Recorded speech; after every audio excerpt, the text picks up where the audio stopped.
solidified into glistening ice. The frozen weapon fractured, the shards scattering in every direction like fragile crystals. Alaric's eyes widened in utter shock, his pupils dilating as he watched the frost spread. The freezing energy wasn't stopping, it crept along the walls and floor, inching toward him relentlessly. Why he is this powerful? It was already mere inches from his feet when, snap, a sharp, decisive sound rang out as Aether snapped his fingers. The frozen world stopped abruptly, the creeping ice halting in its tracks before shattering into a cascade of shimmering particles that dissolved into the air. What is the meaning of this, Aether? The words echoed with authority, reverberating through the academy. Chapter 670. Something is definitely wrong. Part 1. Aether stood rooted to the spot, his gaze fixed on the principal, who stared back at him blankly before speaking. I just returned from the Aurora Empire, and now this. Mind telling me what exactly you're doing to my professors, Aether? Her tone was indifferent and furious. Aether's eyes, cold as ice, locked onto hers, causing the principal to wonder what had sparked his fury. Without shifting his gaze, he pointed a finger toward Alaric and said, "Ask him. He's the one who started all of this. How dare you pin this on me, you bastard?" Alaric erupted, his voice rising in outrage. "You're the one who instigated everything in the first place." His furious glare swept over the other professors, seeking validation. One of them nodded in agreement, adding, "Yes, principal." He attacked the vice principal first. "Your journey continues with my virtual library empire, see that? I had no choice but to defend myself." Alaric added, a sly grin curling his lips as though he'd just scored a victory. His confidence was almost palpable, as if the situation was firmly under his control. The principal's expression darkened, her sharp gaze shifting back to Aether. "Explain yourself. What is the meaning of this, Aether?" Alaric's frown deepened, disbelief evident on his face. "Why are you questioning him? Do you not believe us, me?" His voice faltered slightly, tinged with frustration. "You should be reprimanding him instead of talking to him." Ignoring Alaric completely, the principal softened her tone just a fraction, though her authority remained. "At the very least, Aether, I have the right to know what's going on. Don't you agree?" Alaric's face twisted into a scowl as he interjected again. "What are you even talking about? He brought Aquilina here yesterday," Aether interrupted firmly, "and today, I came to visit her, on the Empress's orders, only to find that she's nowhere to be found in the academy." The principal arched an eyebrow, her expression shifting from stern to contemplative. So you attacked him because of this? Aether, that's not acceptable behavior. You need to control your temper, just as you used to." She let out a soft sigh before turning her gaze toward Alaric. "And you, care to explain why you brought her back? Wasn't she on vacation?" Alaric appeared momentarily taken aback. "But you were the one who ordered me to bring her back, huh?" The principal blinked in surprise. "What are you talking about?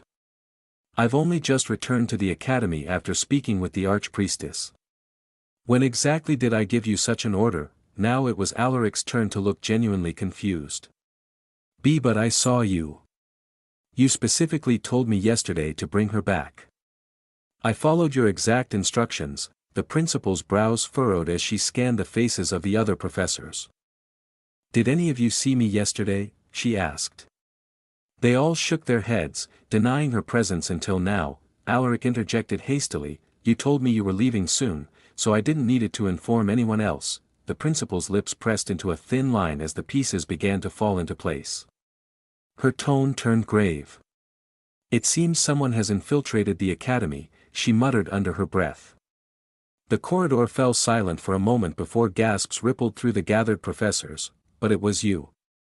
Alaric exclaimed, his voice tinged with desperation. "I swear it was you, principal." The principal raised a hand, silencing the murmurs of alarm among the professors. "Take care the students," she instructed them firmly. The professors moved to disperse the frightened onlookers, while the principal turned and strode toward her office. Aether and Alaric quickly followed her. Why would she call Aquilina back? "On what grounds?" the principal demanded, her voice sharp as she addressed Alaric without slowing her stride. She knew Alaric was not idiot to just follow her or whoever looked like her orders. Alaric cleared his throat nervously. "Well, after I submitted the written test results, where Aquilina left her paper completely blank." He stopped mid-sentence when the principal shot him a piercing glare. Correcting himself, he continued, "That person, whoever they were, Instructed me to call her back and have her retake the exam, and that's it? That's all you know? Yes, that's everything. Alaric replied, his voice barely above a whisper, a worried expression clouding his face. Meanwhile, Aether was attempting to connect with Aquilina and Celestia, but no matter how hard he tried, he couldn't sense their presence. Where are they? He wondered, his mind racing. The uncertainty gnawed at him. He considered reaching out to Jack, but without fully understanding the situation, he hesitated. His log hadn't flagged any imminent danger, nor had it indicated that Aquilina needed saving. Even Nyx, tied to the Void Empire and a perfect target for Jack. But there was no mission about her, so the situation was making things unclear for him. The principal pushed open the door to her office. The moment she entered, her nose twitched, her expression darkening immediately as only one word escaped from her mouth, succubus. Both Aether and Alaric raised their eyebrows in surprise. Neither of them had sensed anything unusual in the air, nor did they detect the faintest trace of a different scent. Why you mean? Alaric's words trailed off, his voice faltering as if pieces of a complex puzzle were finally snapping into place. A succubus infiltrated the academy, the principal said, her voice calm yet brimming with restrained anger. Not only that, but it managed to trick you, Alaric, by masking itself as me. This means one of two things: either the succubus is powerful enough to deceive someone of your caliber. She paused, her sharp gaze boring into him, or... Alaric frowned slightly, his unease growing. Before she could respond, Aether, having got the information, decided he couldn't waste another moment. He turned to leave when the principal muttered, "I know where she is." Aether halted abruptly and spun around. "Where?" The principal let out a heavy sigh, pressing her fingers to her temple as if staving off a headache. "That fucking bitch." Aether's brows knitted in frustration. "What is it? Just tell me already," he urged. The principal's eyes flicked to Aether, her expression deadly serious. "First, you need to apologize to Alaric." Aether's lips twitched, his displeasure evident as he glanced at Alaric, who, to his annoyance, was grinning smugly. "TSK. I'm sorry," Aether muttered begrudgingly. Though it wasn't quite the apology the principal had hoped for, she decided to let it slide. "Anyway, first things first." Wait. That's it?" Alaric interjected, his voice incredulous. "You're just going to let him off after he attacked me?" The principal ignored him entirely, walking out of the office. Aether smirked, throwing a glance at Alaric, whose face contorted in irritation as he followed behind. Aether lingered for a moment, scanning the office room one last time before stepping out. Principal," he called out, "where is Princess Aquilina? I need to find her before the Empress comes looking for my head." The principal didn't respond immediately, her expression unreadable as she continued walking, seemingly lost in thought. Finally, she began issuing instructions to the other professors, telling them to guard the academy at most tight security and even check professors before letting anyone inside. And then, "Where are we going, Principal?" Aether asked, his voice tinged with impatience. The principal stopped and turned to him. "Steady your heart, Aether. In situations like this, you need to remain composed. The more you let fear and urgency consume you, the heavier the pressure becomes and the more mistakes you'll make. Like what you did to Alaric." Her gaze flicked pointedly to Alaric. To be honest, Aether tried desperately to calm himself from the very beginning, but ever since he had heard the prophetess's words his heart refused to settle. This is why everyone says knowing the future is more dangerous than being ignorant of it, Aether thought, a tired expression on his face. No matter how hard he tried, he couldn't calm his heart. The sharp edge of uncertainty gnawed at him. This situation was different from the one where he faced his own death. Now, he knew he had to make a choice he didn't know, and he could lose everything.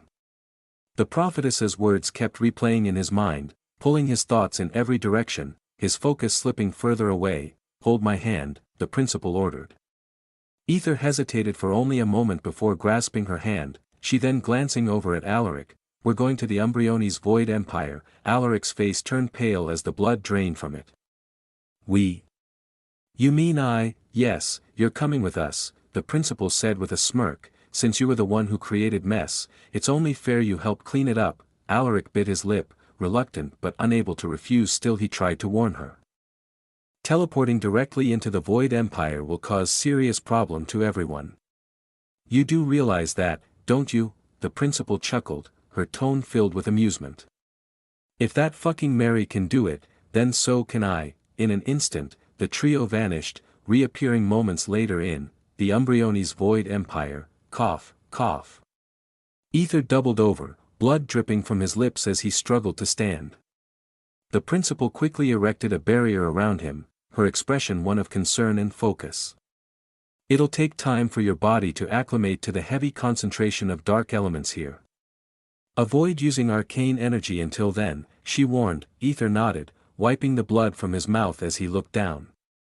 They were hovering high in the sky, overlooking a landscape that seemed like a desolate wasteland. Everything below was shrouded in darkness, ash swirling ominously in the air like a black and white pictures. What in the? He whispered, his voice tinged with disbelief. Before he could process the sight fully, they vanished again, this time reappearing inside a vast, dark chamber. We have uninvited guest. The seductive tone of the voice echoed through the room, sending a shiver down Aether's spine as his eyes landed on a blurry figure seated on a throne made of bloodied bones and skeletal remains. The figure's outline was blurred. Aurelia's mother. Bloody Mary. The principal smirked, her tone dripping with disdain. Hello, bitch. The figure's laughter was low and menacing, the room trembling with its power. Such insolence, barging into my empire like this. Do you even comprehend where you are, Isadora? Hee. The principal just grinned. Chapter 671. Something is definitely wrong.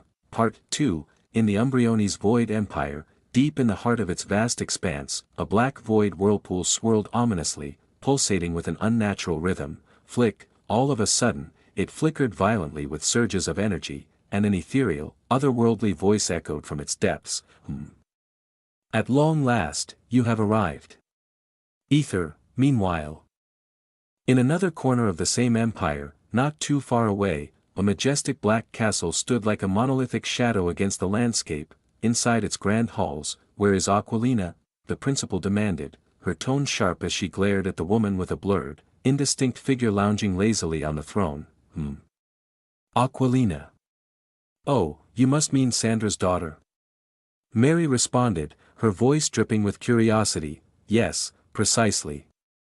She has gone missing, and I have undeniable evidence that she was kidnapped by your people. The principal's voice rang out, laced with both accusation and seething fury. Mary let out a long, exaggerated sigh. Here we go again.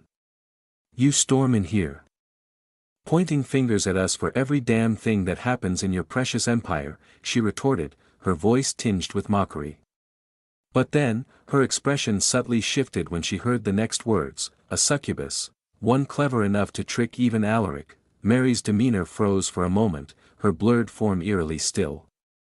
Slowly, her voice lowered, her words dripping with intrigue. Oh. Well, now. That is interesting, she murmured, the crimson glow of her eyes intensifying as her gaze flicked toward Aether. He seemed distant, his mind clouded, as though something unseen was clawing at him. The principal noticed and immediately frowned, her sharp eyes narrowing. Don't you dare attempt to charm him, she snapped at Mary. Foo, Mary chuckled softly, her laughter unsettling. My dear, I haven't lifted a single finger. He simply shouldn't have wandered into this place. She added, her tone laced with both amusement and a hint of warning. What do you mean by that? The principal demanded, her frown deepening as she glanced back at Aether, whose vacant eyes seemed unfocused and distant. Within Aether's mind, a log flashed continuously. Ding, rejecting soul manipulation, removing curses on soul, rejecting soul manipulation, removing high-energy soul possession, removing high-energy soul possession, removing high-energy soul possession. Ding. Warning, immediate leaving this empire is advised. Prolonged presence increases the risk of unknown entity possession. Aether winced as a sharp headache clawed at his temples. In the distance, he heard an echo, faint but insistent, calm. Me, Aether. Are you all right? The principal asked, her voice softening slightly as concern flickered across her face. He shook his head vigorously as if trying to dispel the fog clouding his thoughts. I am fine, just felt a bit off, that's all." The principal studied him for a moment before nodding curtly. "This is your first time here, so as I warned before, avoid using arcane energy until your body fully adjusts to the dark energy permeating this place," she said. Her gaze snapped back to Mary, her tone dripping with disdain. "This wretched place is overflowing with filth that seeks to corrupt everything it touches. How very rude. You really ought to reconsider teaching such disrespect to your students," Mary replied with an amused smirk. Her crimson eyes briefly flicked back to Aether. He resisted her control. Fascinating, she mused silently. Then, with a playful edge to her voice, she added, "Since you've come all this way, why not stay a while and rest? Surely you must be tired." The principal's lips twitched, her patience visibly thinning. "Do you think I came here for pleasantries, bitch? I'm not playing games. Tell me where that girl is," she barked furiously. "Sigh, as rude as ever," Mary muttered, her tone darkening. The crimson glow in her eyes flared as her attention shifted. "Morgana, your majesty." The air shimmered as a seductive voice filled the room, heralding the arrival of a striking woman with cascading blue hair. She appeared like a mist-taking form, her presence both ethereal and overwhelming. Aether's gaze instinctively flicked toward her, his breath hitching at the sight. Her figure was nothing short of a masterpiece, sculpted by divine hands, curves that invited sin and a beauty that defied reason. Mary's amused voice cut through his thoughts. "Careful, little boy, if you stare too long, she might drain you dry." Quite literally. Her tone was teasing, but the weight behind her words was unmistakable. Mary turned her attention to Morgana, her voice turning smooth and sharp. "They seem to think you're involved in some kidnapping," she said, her words delivered with deliberate nonchalance. Morgana tilted her head, a playful smile tugging at her lips. "Kidnapping? Me?" she echoed, her tone laced with surprise. Her gaze shifted toward the principal, her expression both inquisitive and subtly provocative. "May I ask why the esteemed sovereign believes I am to blame?" The principal's lips curled into a sneer. "Blaming? Don't play dumb with me, bitch. I can smell your scent a mile away, and I know your filthy tricks. Now, tell me, where is Aquilina?" The principal unleashed her aura, a torrent of raw power that pressed against the walls of the castle, causing the entire structure to tremble under the weight of her fury. "Isadora." Mary's tone sharpened into something lethally serious, her crimson eyes gleaming like freshly spilled blood. "You're in my territory now.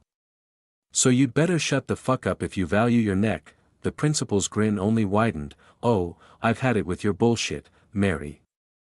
First, your people bring chaos to a city near my academy. And now this? Kidnapping, right under my nose, and disguised as me." Boom! The chamber trembled as the principal moved with lightning speed, her hand wrapping around Morgana's neck as though the distance between them had vanished. With unrelenting force, she held Morgana aloft, fingers tightening as though poised to snap her delicate neck at any moment. "I'm not asking again," the principal hissed, her voice colder than the void. "Where is Aquilina?" Morgana's lips twitched into a weak, strained smile, though her eyes betrayed the effort it took to even breathe under the principal's suffocating grip. "Dora." Mary's shout reverberated across the room as she stepped down from her throne with a slow, deliberate menace. "If you so much as harm my servant, I'll remind you exactly why they call me Bloody Mary." The principal laughed, low and mocking. "Oh. Let's test that, shall we?" She didn't even spare Mary a glance as she shouted, "Alaric." Alaric sighed heavily, his demeanor calm but resigned, as he raised his hand, his energy surging toward Mary with purpose. Mary tilted her head, amusement flashing across her face. "What's this? You're really going to fight me, Alaric? How adorably naive. Do you even understand how insulting that feels?" Alaric's jaw tightened, scarlet. "I'm not the weakling I used to be. I've grown stronger. Strong enough to kill you now." Mary's crimson eyes narrowed, her glowing pupils intensifying as if peering directly into his soul. "Oh. Stronger, are you?" Her voice softened into a seductive whisper. Discover exclusive content at my virtual library empire. Alaric's expression faltered, as his mind dulled. His eyes turned glassy and lifeless, his posture rigid yet slack. Mary let out a soft, sinister giggle that echoed in the stillness. Hee. Look at you, defeated before the game even begins. How utterly pitiful. Her smile widened. Now, go kill that old hag you've always fantasized about fucking. The principal's expression contorted in disgust as she watched Alaric turn toward her, his energy shifting ominously. In a flash, he conjured compressed arrows, their sharp hum filling the air, finally shooting, yet, not toward the principal but toward Mary. Mary's eyebrows rose in mild surprise as the attacks veered toward her. Oh! Her body dissolved into a swirling bloody mist just as the projectiles sliced through the space she had occupied, reappearing behind Alaric in a smooth, fluid motion. She observed him intently. Alaric's eyes cleared. I told you, didn't I? I'm not the same anymore. I've become stronger. Mary nodded slightly. Well then, be my guest. SLAM, SSSH, The once quiet chamber descended into utter chaos. Walls trembled under the force of their clash, and the air grew thick with energy and bloodlust. Aether stood in the corner, watching the scene unfold, his expression a mix of frustration and disbelief. He didn't have time for this shit. Yet, Aether knew better than to interfere.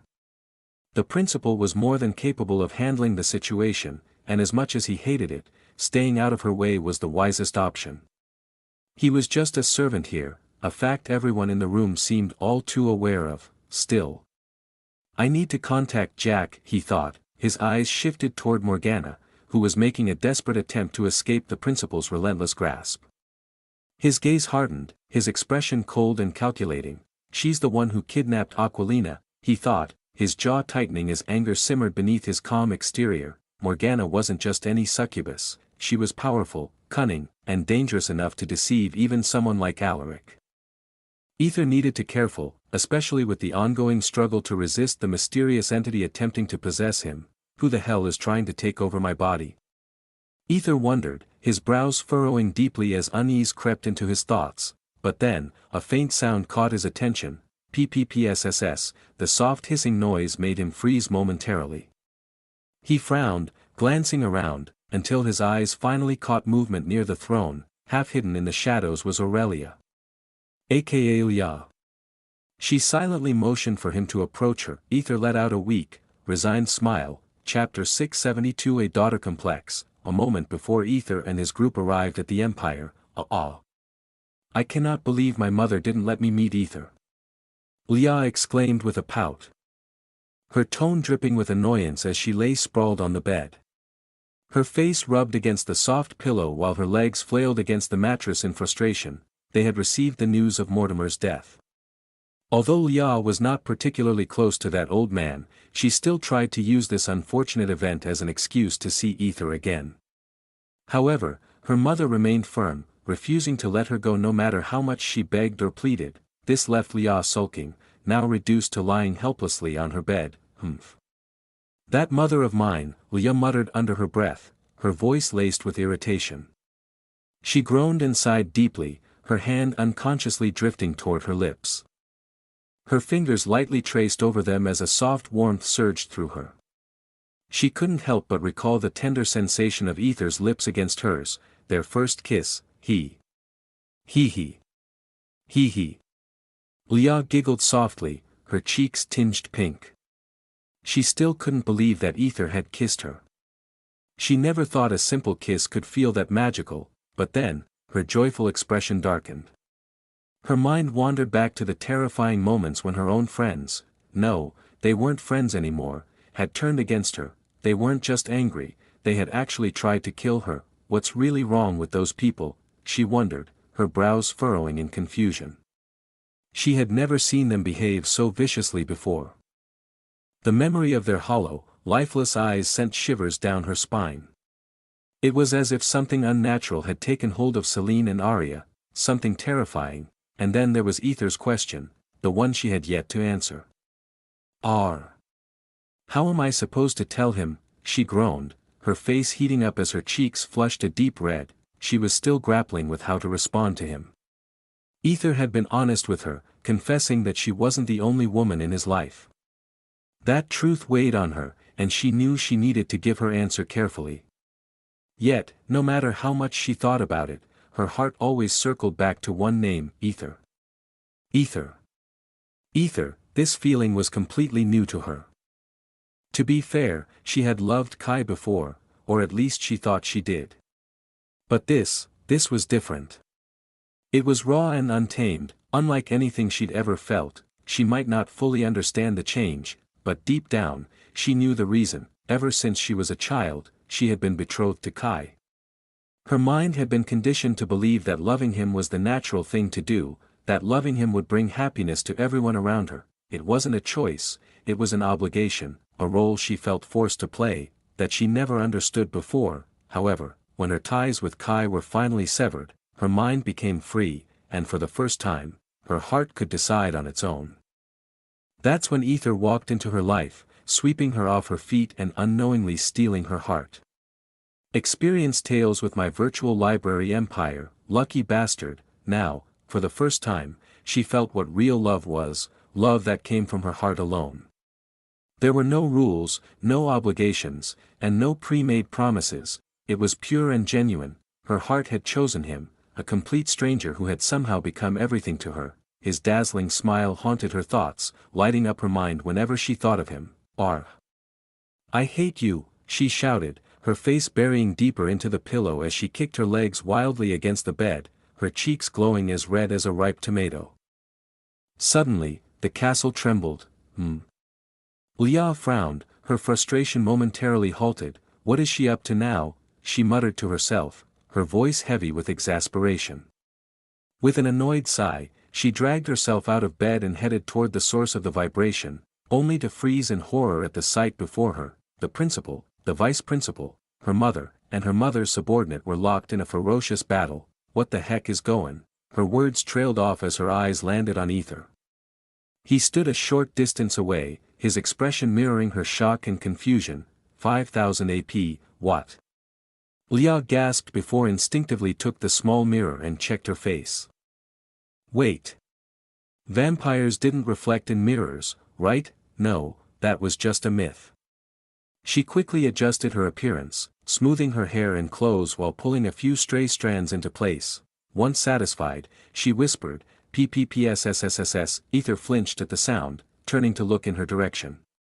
Leah gestured for him to come over, her heart fluttering as he approached her. 5,000 AP, her cheeks flushed as her gaze darted nervously.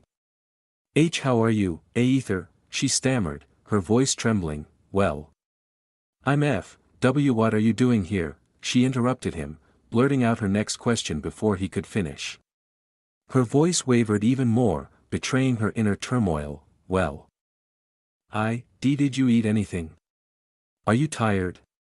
Do you need to rest? What about my room?" she rambled, her words coming out in a flustered rush. Realizing what she had just said, her face burned a brighter shade of red. "And no. I didn't mean it like that. I mean, you must be exhausted after coming all this way.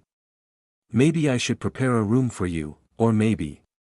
She continued to babble incoherently. 5,000 AP, 5,000 AP, meanwhile, in the background, "I will kill you, bitch, boom, you rotten bloody leech, boom, you slutty succubus, SSLLM, fucking elf who doesn't even have the ability to catch an old hag, BBB. But to Leah, all of that chaos faded into nothingness. Her world was filled with bubbly flowers and a fluttering dance of bats. 5,000 AP, her surroundings blurred, leaving only Aether as the center of her universe. Aether, on the other hand, blinked as he watched Leah rambling on like an old lady at a tea party, her words spilling out in a torrent that made little sense. What is she even saying, he thought, his lips twitching with restrained laughter. Her flustered demeanor was both amusing and oddly charming. Leah nervously tucked a stray strand of her blonde hair behind her small pointy ear, sneaking shy glances at Aether's face every few seconds. Each time their eyes met, her cheeks turned an even deeper shade of red, and she quickly looked away. Her gaze darting around the room as if searching for a safe spot to focus on, Aether's lips curled into an amused smile as he watched her struggle to maintain composure. There was something irresistibly entertaining about seeing the usually bold Leah reduced to a stammering mess. With a gentle raise of his hand, he interrupted her runaway train of words. "Leah," he said softly, his tone filled with both affection and curiosity, "how are you, 5000 AP?" Leah flinched as if she had been caught off guard. I'm fine," she stammered, her voice barely above a whisper, as though she was afraid to speak up. Aether couldn't hold back his laughter any longer. "Pfff. What's wrong with you?" "Haha. You look absolutely adorable," he teased, his tone dripping with playful affection. Unable to resist, he reached out and gently pinched her cheek. Leah gasped, her blush spreading all the way to her ears as she glared at Aether. Her attempt at anger, however, was short-lived as her shyness took over once again. She mumbled something incoherent under her breath, her voice so faint that Aether had to lean in closer to catch her words. What was that?" he asked, his sly grin widening as his curiosity deepened. 5000 AP, how dare you pinch me?" she muttered, her voice trembling and barely audible, as if she wanted to sink into the floor and disappear. Aether's grin turned mischievous. Her reaction was too priceless to ignore, and it stroked his ego just enough to make him want to push her buttons further. His gaze remained fixed on her, his expression a mix of playfulness and mischief, like a predator toying with its prey. Meanwhile, amidst the chaos of the ongoing battle, Mary, who had been fiercely fighting alongside the others, suddenly froze in place. Her sharp, motherly, tingling flared like alarm bells, and her eyes narrowed dangerously when she sensed her daughter's presence nearby. With a quick glance downward, her gaze zeroed in on Aether, who was leaning far too close to Leah for her liking. In an instant, Mary materialized before them, her red sword raised high and poised to strike down Aether's leaning head without hesitation. Clang! The sound of metal reverberated through the air as the principal intercepted Mary's blade just in time, blocking it with her bare hands. The principal's piercing gaze locked onto Mary. "I thought we were the ones fighting, bitch," she spat, her voice cold and laced with disdain. Mary snorted by the intervention. Without missing a beat, she reached out, grabbed Leah, and yanked her into a protective embrace. Hugging her daughter tightly as if shielding her from the world, she declared with fiery determination, "She is mine." Her voice echoed through the castle, brimming with possessive fervor as her sharp glare pinned Aether in place. Ding, mind manipulation removed. Aether blinked, momentarily stunned by the turn of events. Damn, this bitch.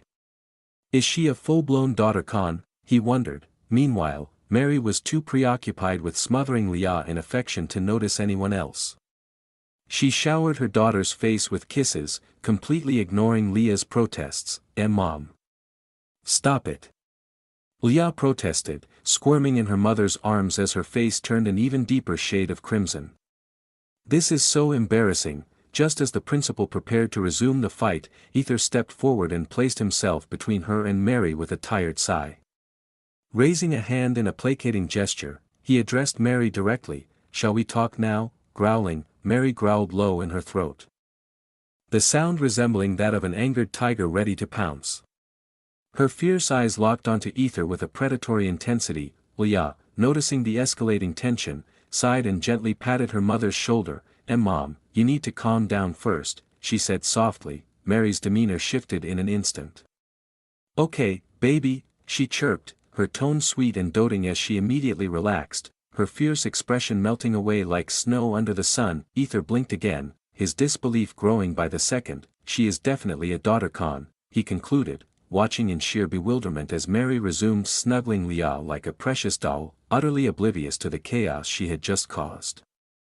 Chapter 673 Something is definitely wrong, Part 3. Due to Leah's presence, the chaotic situation abruptly calmed down. Nobody was attempting to kill anyone anymore, though the tension in the air remained palpable. I am telling you, Morgana was with me the whole time. Heck, she wasn't just with me, she was even playing with Leah. You can ask her yourself if you don't believe me, Mary said with an exasperated tone, reclining on the throne. She held her daughter snugly on her lap, almost like a cherished yet strangely possessed doll. Mom. Everyone is here, Leah muttered, her voice tinged with embarrassment. Her cheeks flushed, especially when her gaze met Aether's. He stood there with an amused expression. Clearly entertained by her. So what if they are? Mary retorted, her tone laced with indifference. I am hugging my daughter. Does anyone here have a problem with that? Especially that servant boy. Her crimson eyes narrowed sharply at Aether, and she snorted in disdain as if daring anyone to object. Ding, Charming blocked. Aether's lips twitched. This woman, she's really determined to mess with me, he thought, a mixture of amusement and irritation flashing across his face. The principal's face, on the other hand, twisted with visible annoyance. Her gaze shifted to Leah, silently seeking confirmation. Leah gave a hesitant nod and said, yes, Aunt Morgana was indeed with me the entire time. Even so, the principal wasn't buying it entirely. Her instincts screamed otherwise. That unmistakable scent lingering in her office, it belonged to a succubus. She just couldn't pinpoint who it was. Then tell me, who's responsible, the principal demanded, her voice sharp and unwavering. This bitch has some nerve. Mary thought, her face reflecting her irritation. Still, the warmth of her daughter nestled in her arms helped her keep her composure. I don't know, she replied coolly, even if it was a succubus, as you claim, there are thousands upon thousands of them living here. Why don't you go ahead and ask each and every one of them? She waved her hand dismissively as if shooing away a bothersome pest. The principal clicked her tongue in frustration. She realized reasoning with Mary was an exercise in futility. Just as she prepared to take a more direct approach again, Aether leaned in close and whispered something into her ear. The principal's expression shifted from irritation to curiosity. She blinked, then frowned deeply, and without another word, the two of them vanished into thin air. Alaric, startled by their sudden disappearance, glanced nervously at Mary. His throat felt dry as he gulped. Though he was confident he could hold his own against her, the thought of facing her alone didn't sit well with him. High above the clouds, where the principal and Aether hovered amidst the serene black skies. What do you mean you know who the kidnapper is? The principal asked, her frown deepening. If you knew this all along, why did you even bother coming here and engaging with that annoying bitch? Well, technically, I'm not entirely sure, Aether admitted, his voice hesitant. After a moment's pause, he continued, but I have a hunch it might be Jack. The principal's eyes narrowed. And what makes you think that? Aether held her gaze for a moment longer before letting out a resigned sigh. You see, it's not me directly, but Victor was involved with the Arcane Hunter organization. I just received a message from them, and Jack happens to be one of the people who introduced me to them. The principal's eyes widened slightly in surprise. Why haven't you told me about this before? She asked, her voice quieter. For some reason, Aether sighed again, bracing himself for the inevitable. Well, I thought it would be better to keep silent, he admitted. The principal raised an eyebrow, her tone softening yet carrying a trace of hurt. Do you not trust me? Aether closed his eyes briefly, exhaling deeply. Come on now. You know it's not about trust, he replied gently. Well, I don't know. Enlighten me, she said, her words dripping with sarcasm but betraying a hint of vulnerability. Aether chose not to reply, knowing anything he said might only deepen the hate. It's not like the principal was bitchy, rather, she felt annoyed that he hid that from her even though she helping him every way possible. The principal clicked her tongue, snorting lightly as she had a thoughtful expression. After a brief silence, she said, fine. Let's use Victor, then. Back at the castle, have you two finished plotting, or should we wait longer? Mary asked with a mocking tone, her amusement evident as she watched Aether and the principal return. Let's ask everyone. The principal said, huh? Mary tilted her head, her expression a mixture of confusion and intrigue. Did I hear you correctly? The principal smirked, her grin almost predatory. I said, let's go and interrogate every succubus in the Empire. For a moment, Mary stared at her in stunned silence. Then, she burst into laughter. Ha ha ha. Oh, I underestimated you. I thought you were all bark and no bite, but you do know how to keep things interesting. Her crimson eyes gleamed with excitement as she waved for Morgana to step forward. All right then, let's see where this goes, she said with an amused grin, however, no. Leah's voice rang out sharply, startling everyone in the room as the sheer intensity of her objection echoed through the halls. There was absolutely no way she would allow Aether to step foot into the den of succubi alone, who knew what dangers lurked there. I will go with them, Leah declared firmly, her determination unwavering as she prepared herself to leave. But her mother's protective instincts flared immediately. It's far too dangerous to roam around on your own like that, my dear. Mary declared, her tone a mix of worry, authority, and desperation. Aunt Morgana will protect me, won't she? Leah asked softly, her voice carrying a note of pleading that struck right at her mother's heart, her imploring gaze locked with Mary's, leaving the blurred woman visibly conflicted. Mary's lips twitched in frustration. She could see clearly that her daughter was absolutely dead set on joining that brat. With a reluctant sigh, she finally nodded and turned her crimson gaze toward Morgana. I will protect her, Morgana affirmed with a calm yet resolute expression. Mary's fiery eyes then darted toward Aether, her tone sharp and biting. Don't you dare get anywhere near my daughter, she barked. Aether let out a weak chuckle, scratching the back of his head awkwardly. Damn, this daughter con, he thought to himself. Soon, the group departed from the castle. As they walked through the Empire, Aether found himself taken aback. The Empire was vastly different from what he had seen so far with other empires. Its beauty was surreal, with a chaotic dark energy that seemed to pulse through every corner. Victor. Leah's voice cut through his thoughts sharply as she suddenly frowned. Pointing toward someone near the castle gates, the principal turned her gaze in the same direction, her sharp eyes narrowing. What is he doing here? She asked in a surprised tone, yet her piercing gaze flicked to Morgana, who remained unfazed. Her expression had neither surprise nor fear. Could she really not be involved? The principal's frown deepened. She turned to Aether, who gave her a slight nod and began to speak. What is he doing? I bet that bastard is the one who kidnapped Aquilina. Leah interrupted fiercely, her voice filled with fury as she clenched her fists tightly. Everyone raised their eyebrows at her sudden outburst, exchanging glances. Meanwhile, Aether sighed inwardly. Damn, she's still holding a grudge against Victor. Well, it's not entirely a bad thing, for now, he thought. What do you mean by that? Aether asked calmly with shocked expression. Leah snorted, don't you know? That bastard, no matter how much you treat him as a friend, he sees everyone as nothing more than his puppets. Heck, I'm pretty sure he's involved with some dangerous organization too. Cough, cough, Aether coughed awkwardly. The principal, on the other hand, couldn't hide her amusement as a sly grin spread across her face. But then, Alaric's expression turned serious as he noticed someone approaching Victor. Jack, he muttered under his breath, his tone laced with suspicion as his sharp eyes followed the figure.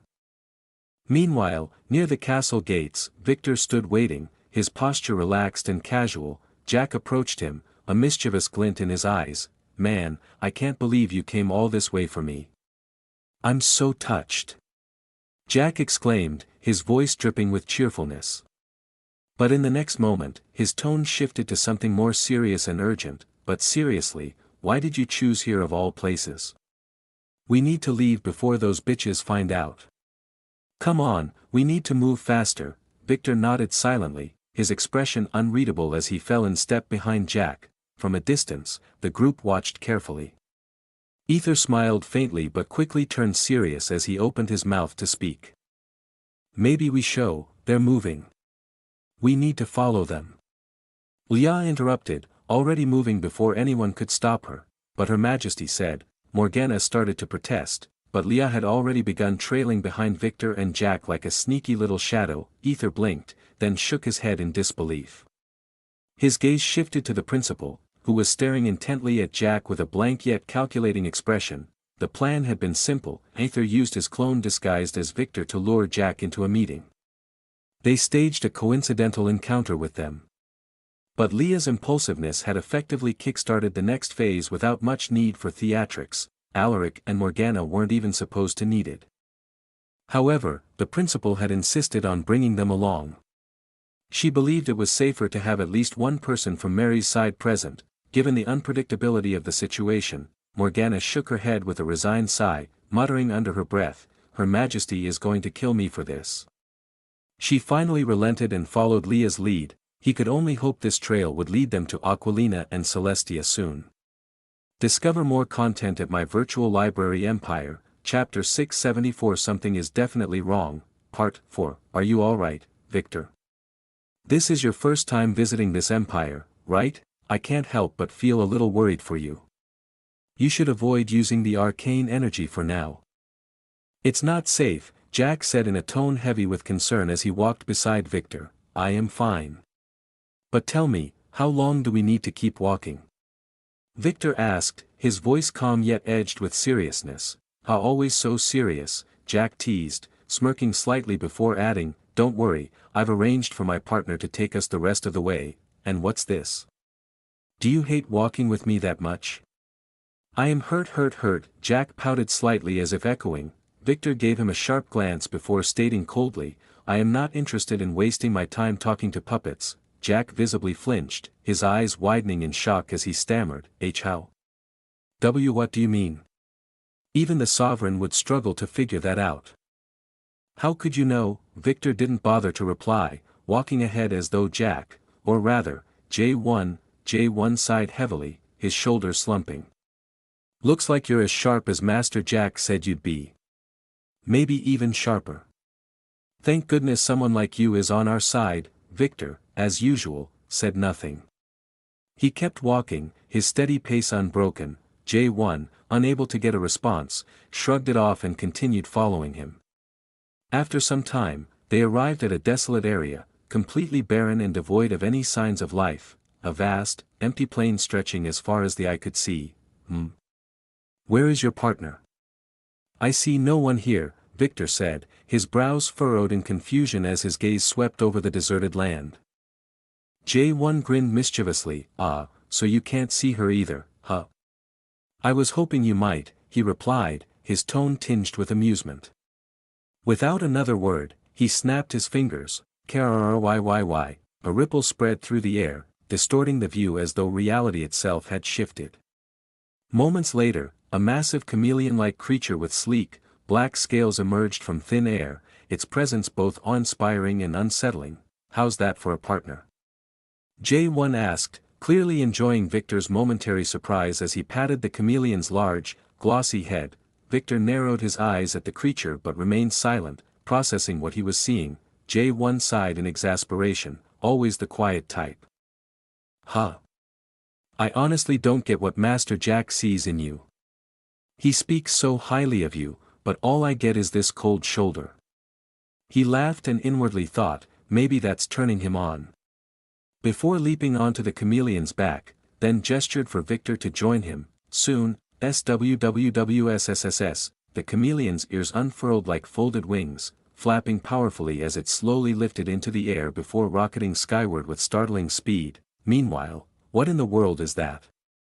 Aether thought, stunned as he observed from a distance. He had never encountered a creature quite like this, a chameleon that didn't just climb or leap between trees but actually soared through the air. It was as though it combined traits from multiple species. Something's definitely off. They're up to something, Leah said, her tone laced with suspicion. Just as she prepared to transform into a bat and follow, a voice interrupted her. Alaric, the principal called out, her commanding tone stopping Leah in her tracks. Alaric gave a nod of understanding, raising his hand. The air around the group began to shift and swirl, creating an invisible force that lifted them gently off the ground as though carried by an unseen platform. Kyyaa.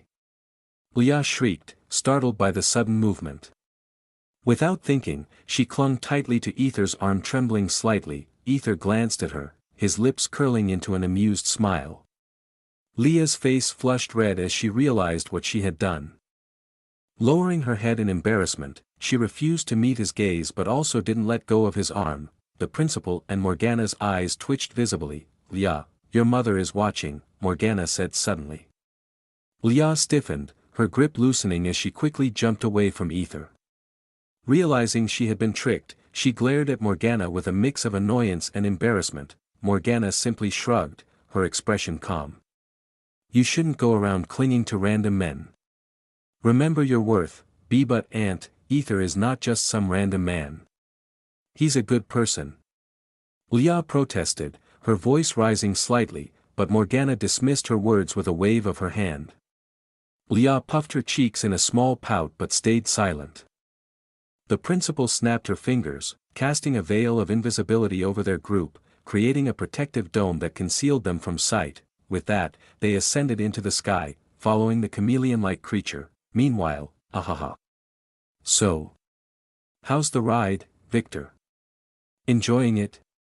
J1 asked, his hair whipping around his face from the wind. Victor gave a nonchalant shrug. It's tolerable, I suppose. J1 turned to look at Victor, his curiosity piqued. Ah, I see now. You must be used to riding creatures like this. I heard you have an army of dragons, kings of the skies. You must have traveled far and wide. Wait. His tone shifted as his gaze snapped to the clouds behind them, which were rippling unnaturally. Someone's following us, he growled, his expression darkening. Victor glanced back, his sharp eyes catching the subtle disturbances caused by Alaric's power. Although they were cloaked, the displaced clouds betrayed their presence, like clouds itself parting. Must be that bitchy Empress, J1 muttered in annoyance. Then, with a sharp slap to the chameleon's side, he said, Come on, buddy, let's disappear for a bit.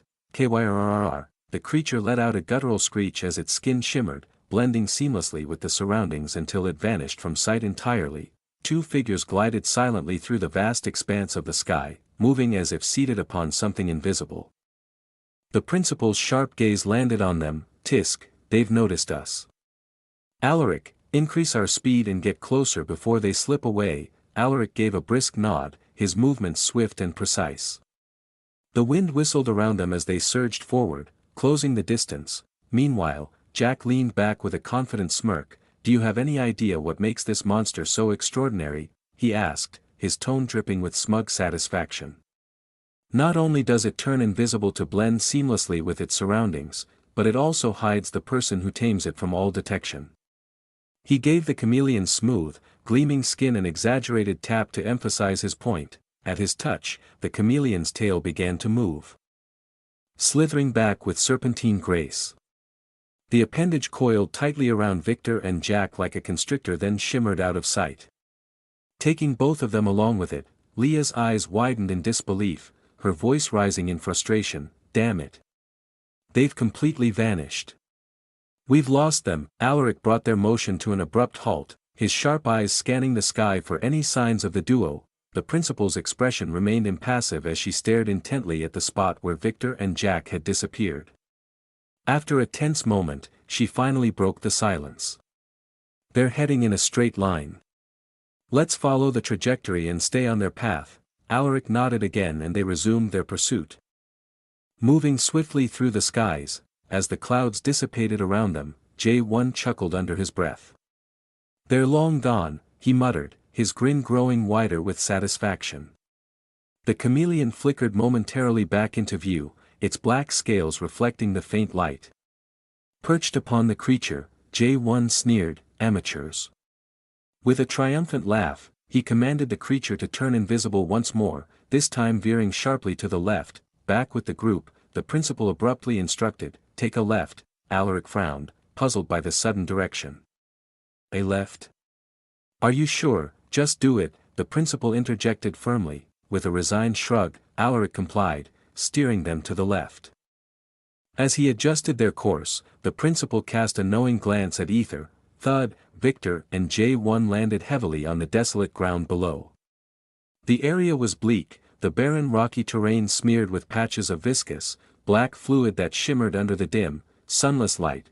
Victor stepped cautiously onto the sticky ground, the strange substance clinging to his boots with an unpleasant squelch. His eyes scanned the area warily before he spoke. What is this place? He asked, his tone calm. J1 opened his mouth, ready to respond. This place. Before he could continue, another voice interrupted. This is called Void's Cradle. Victor turned toward the source of the voice. Spotting the real Jack Sparrow strolling toward them with a cheerful smile, his movements were casual, almost as if he were greeting an old friend. "Or whatever, sorry about that, my friend. I got a little tied up with the mission," Jack said warmly, spreading his arms wide in welcome. He walked right up to Victor and pulled him into a friendly hug without hesitation. "Anyway, welcome," he added, patting Victor on the back with an easy grin. Victor glanced at Jack, his expression measured as he finally spoke. "Void's Cradle? And what exactly is that?" "Continue your journey at my virtual library empire." A short distance away, Morgana's expression darkened, her voice was low and serious. "Void's Cradle. It's a place where tormented souls, after enduring unimaginable suffering, are sent to linger in eternal nothingness. Even the Empress herself wouldn't tread here without caution." Her tone grew more somber, and her piercing gaze shifted toward the distant scene. What could they possibly be planning in a place like this? Ulya frowned, her discomfort evident.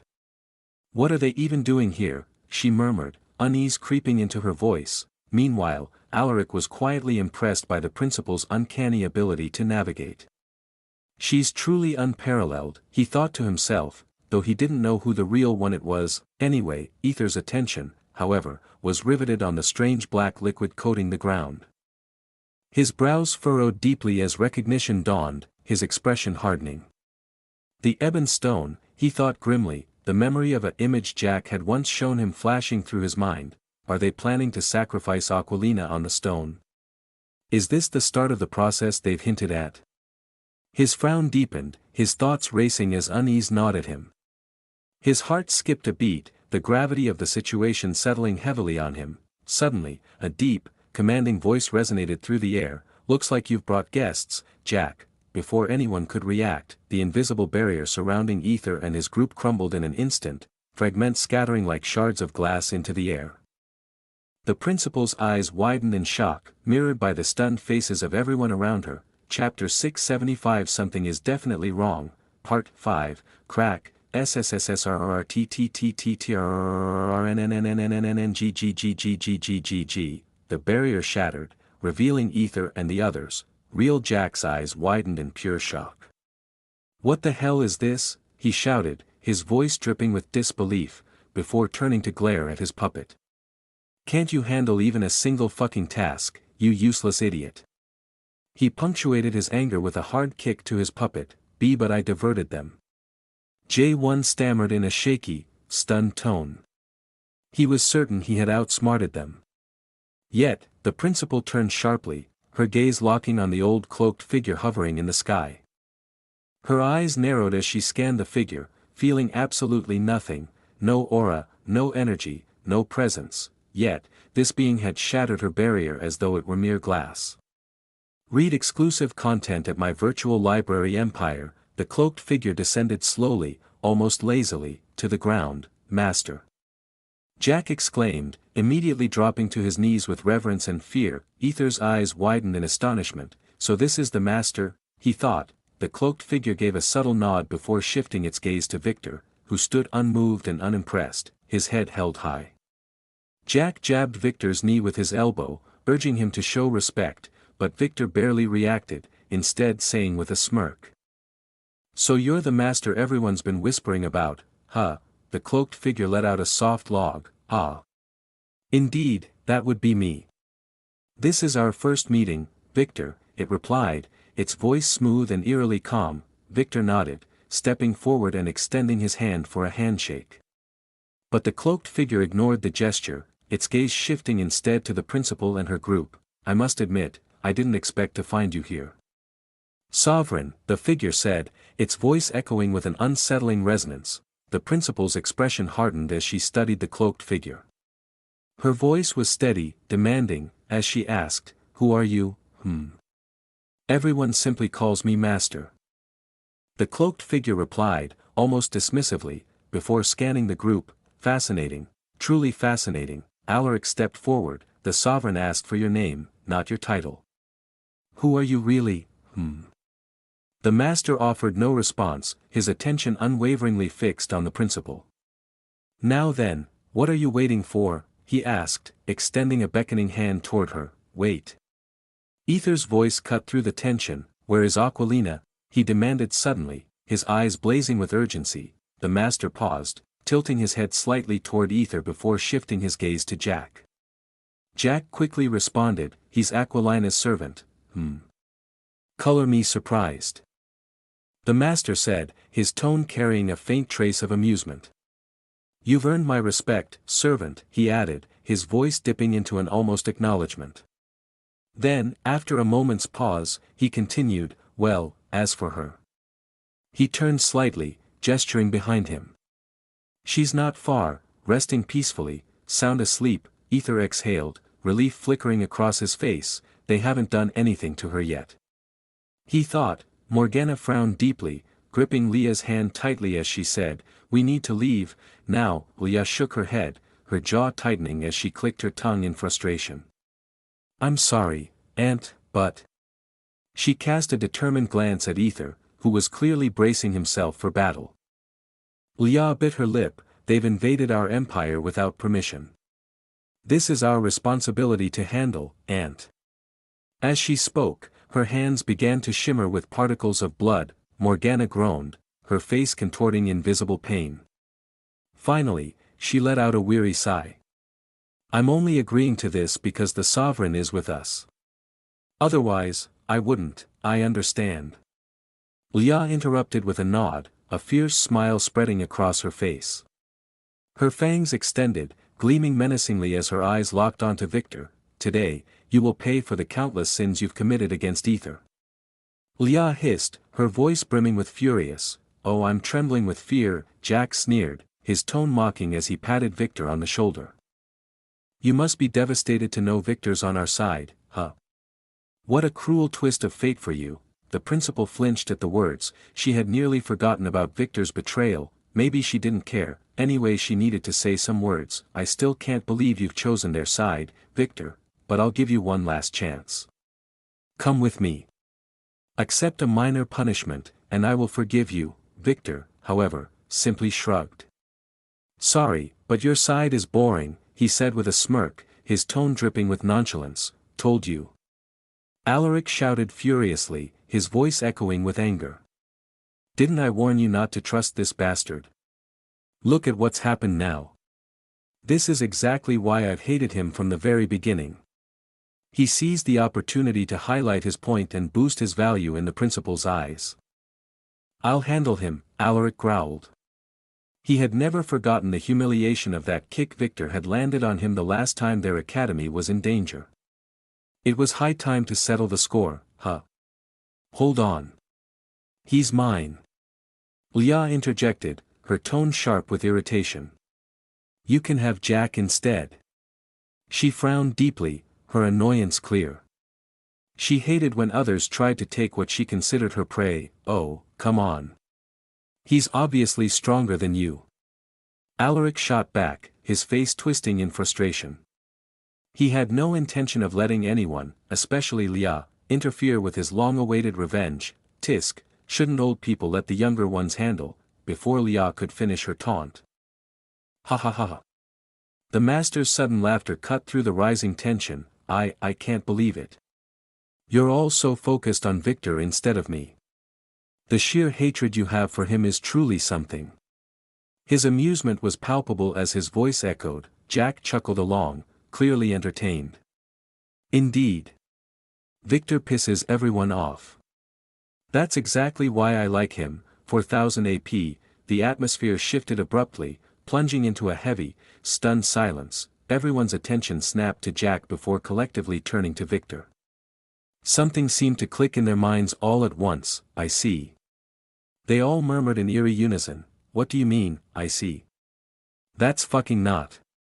Aether screamed inwardly, realizing they had completely misunderstood the situation.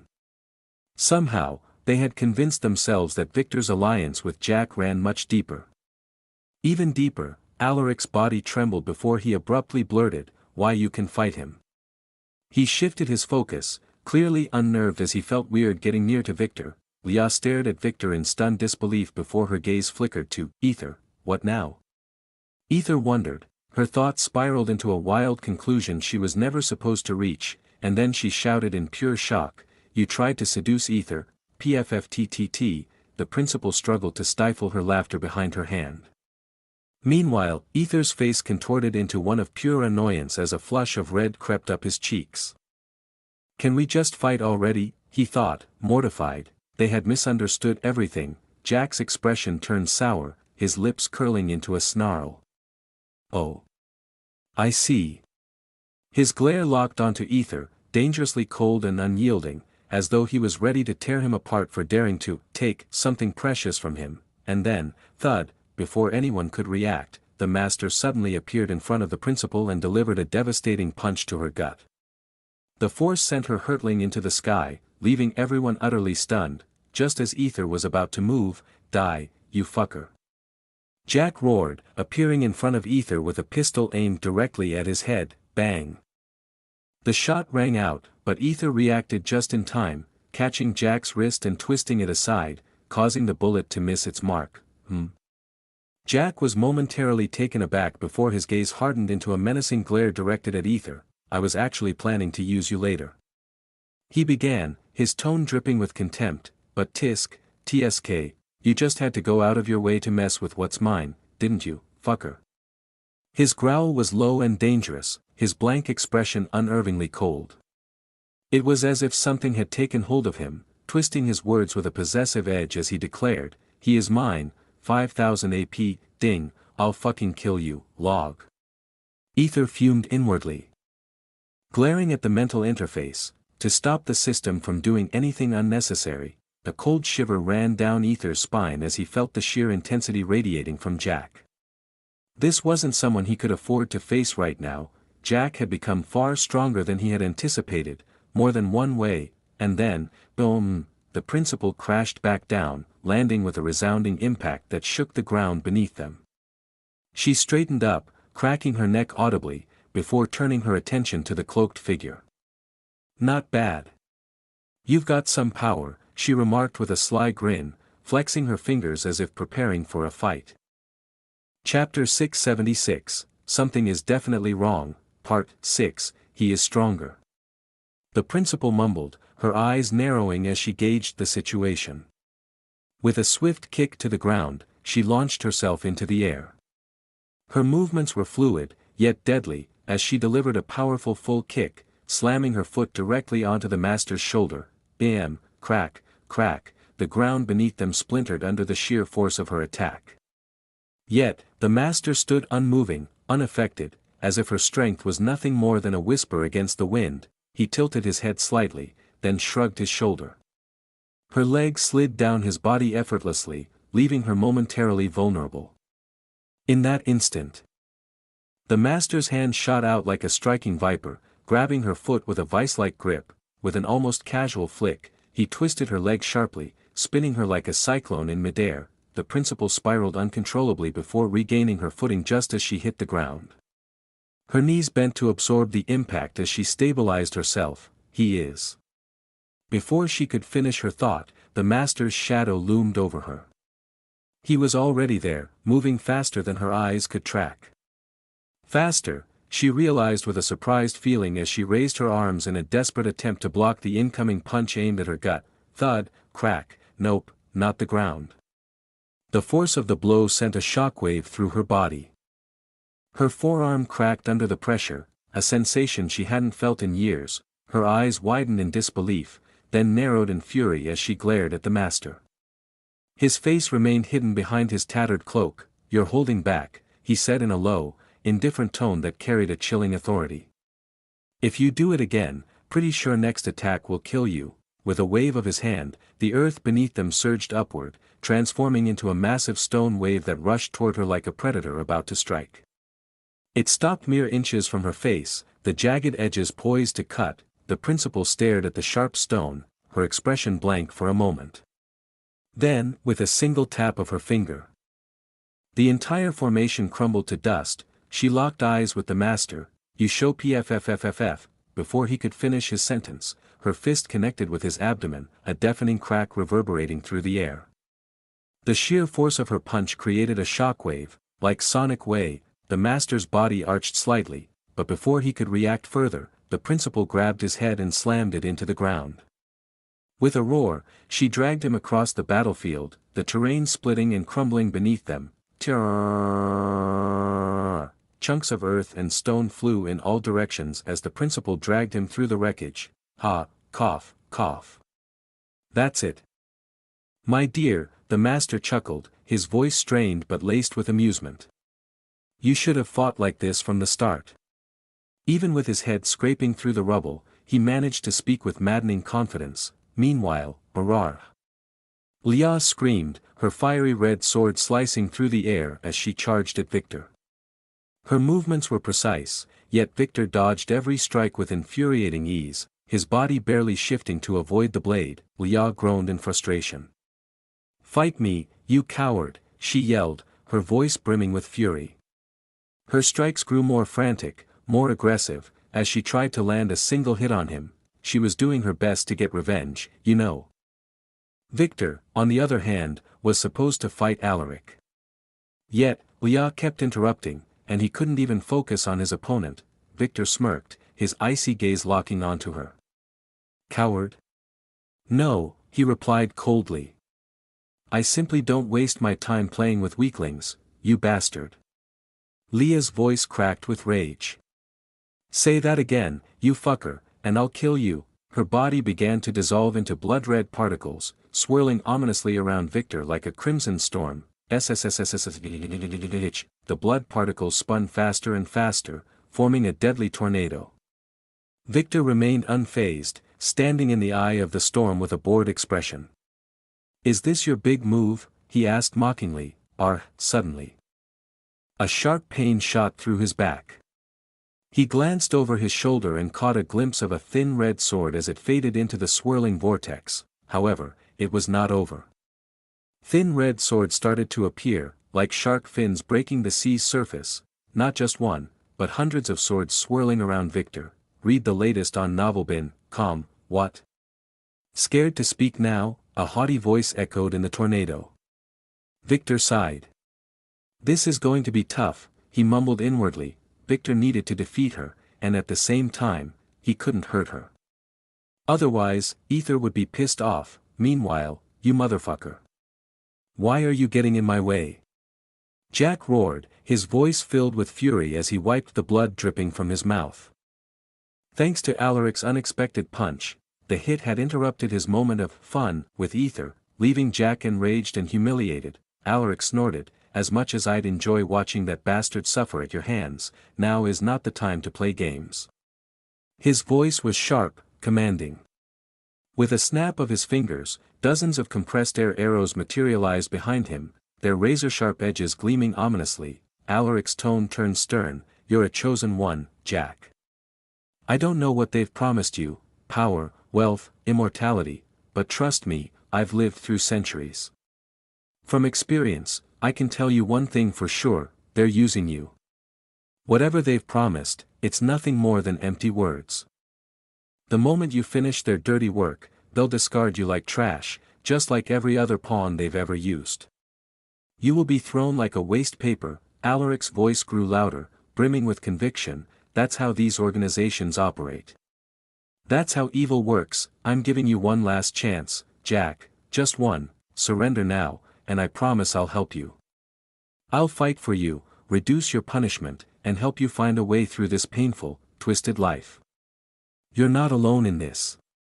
You don't have to be alone, just give us one more chance to understand you. Jack coughed violently, blood dripping from his lips as he staggered slightly. He wiped his mouth with the back of his hand. Then spun his pistol around his finger with a weary sigh. Raising his hands, he muttered weakly, well, when you talk like that, my heart, it's already starting to ache. Alaric took a cautious step forward, his posture relaxing slightly. That's it, Jack. Just let's end this. You don't need to be dragged any further into this mess. I'll make sure you're safe. Jack's eyes widened in surprise as tears began to stream down his face. He turned his head away, avoiding Victor's gaze. Fuck. I am crying. He wiped at his tears with trembling fingers, his voice breaking. Why are you doing this to me? I don't want to go back to being a nobody. That life, it was pathetic. I was pathetic. Alaric's expression softened, his tone gentle. No one is truly pathetic, Jack. We all have choices. You still have the chance to decide who you want to be. Just hand over the artifact, and I'll help you. Trust me on this. As he got closer, Alaric reached out and placed his hand gently on Jack's gun. Now, give it to me, he said softly, his voice almost soothing. For a moment, Jack's grip loosened. It seemed as though he was ready to let go. Jack? Alaric asked when he noticed the trembling in Jack's hand. Jack's voice came out as a whisper, to be honest. I'm not like this at all. It's okay, Jack, Alaric reassured him, his voice tender. It's fine. Everyone deserves a second chance. He could feel the tension in Jack's grip start to ease, but then, thud, bang, drip, Alaric reacted just in time, narrowly dodging a fatal shot to the head. However, his proud elven ear wasn't so lucky. A bullet pierced through it, leaving a hole as blood trickled down his neck. Alaric gasped, his expression a mix of shock and hurt. Ha. Jack chuckled darkly, his eyes still closed as he twirled his gun theatrically. His lips twisted into a manic grin as he shouted, because I am fucking crazier than this, bitches. Jack's chest began to glow, arcane, he grinned, and within moments, hundreds of his puppets materialized around Alaric. Each armed with a variety of guns, ranging from pistols to massive rifles. Real Jack sneered, his wicked grin widening. Now, it's time for some bang bang. Meanwhile, Morgana, Leah's Aunt Morgana watched the ongoing battle from a distance, her expression calm yet observant. Her sharp eyes fixated on Leah's fight against Victor. She noticed something odd. He's holding back, but why? She wondered, her brows knitting together slightly. She had heard stories about Victor and knew his capabilities. Morgana's lips twitched into a half-smile. Whatever. Who knows what goes on in the minds of the younger generation, she murmured, shrugging lightly. As long as Leah wasn't hurt. She was content. Her gaze shifted to the other fights. The principal seemed to have the upper hand against the master, and Alaric was now surrounded by Jack's puppets. Despite the onslaught of bullets, Alaric seemed to be holding his ground, but then Morgana frowned. Something was off. Wasn't someone missing from the group? Someone insignificant had slipped away unnoticed amidst the chaos. A background character. What were the perks of being a background character? They were weak, they were useless, they were scared of everything, but most of all, they were forgotten by others, especially by someone like Aether, who was nothing more than a servant. That's what Aether loved most about being a background character.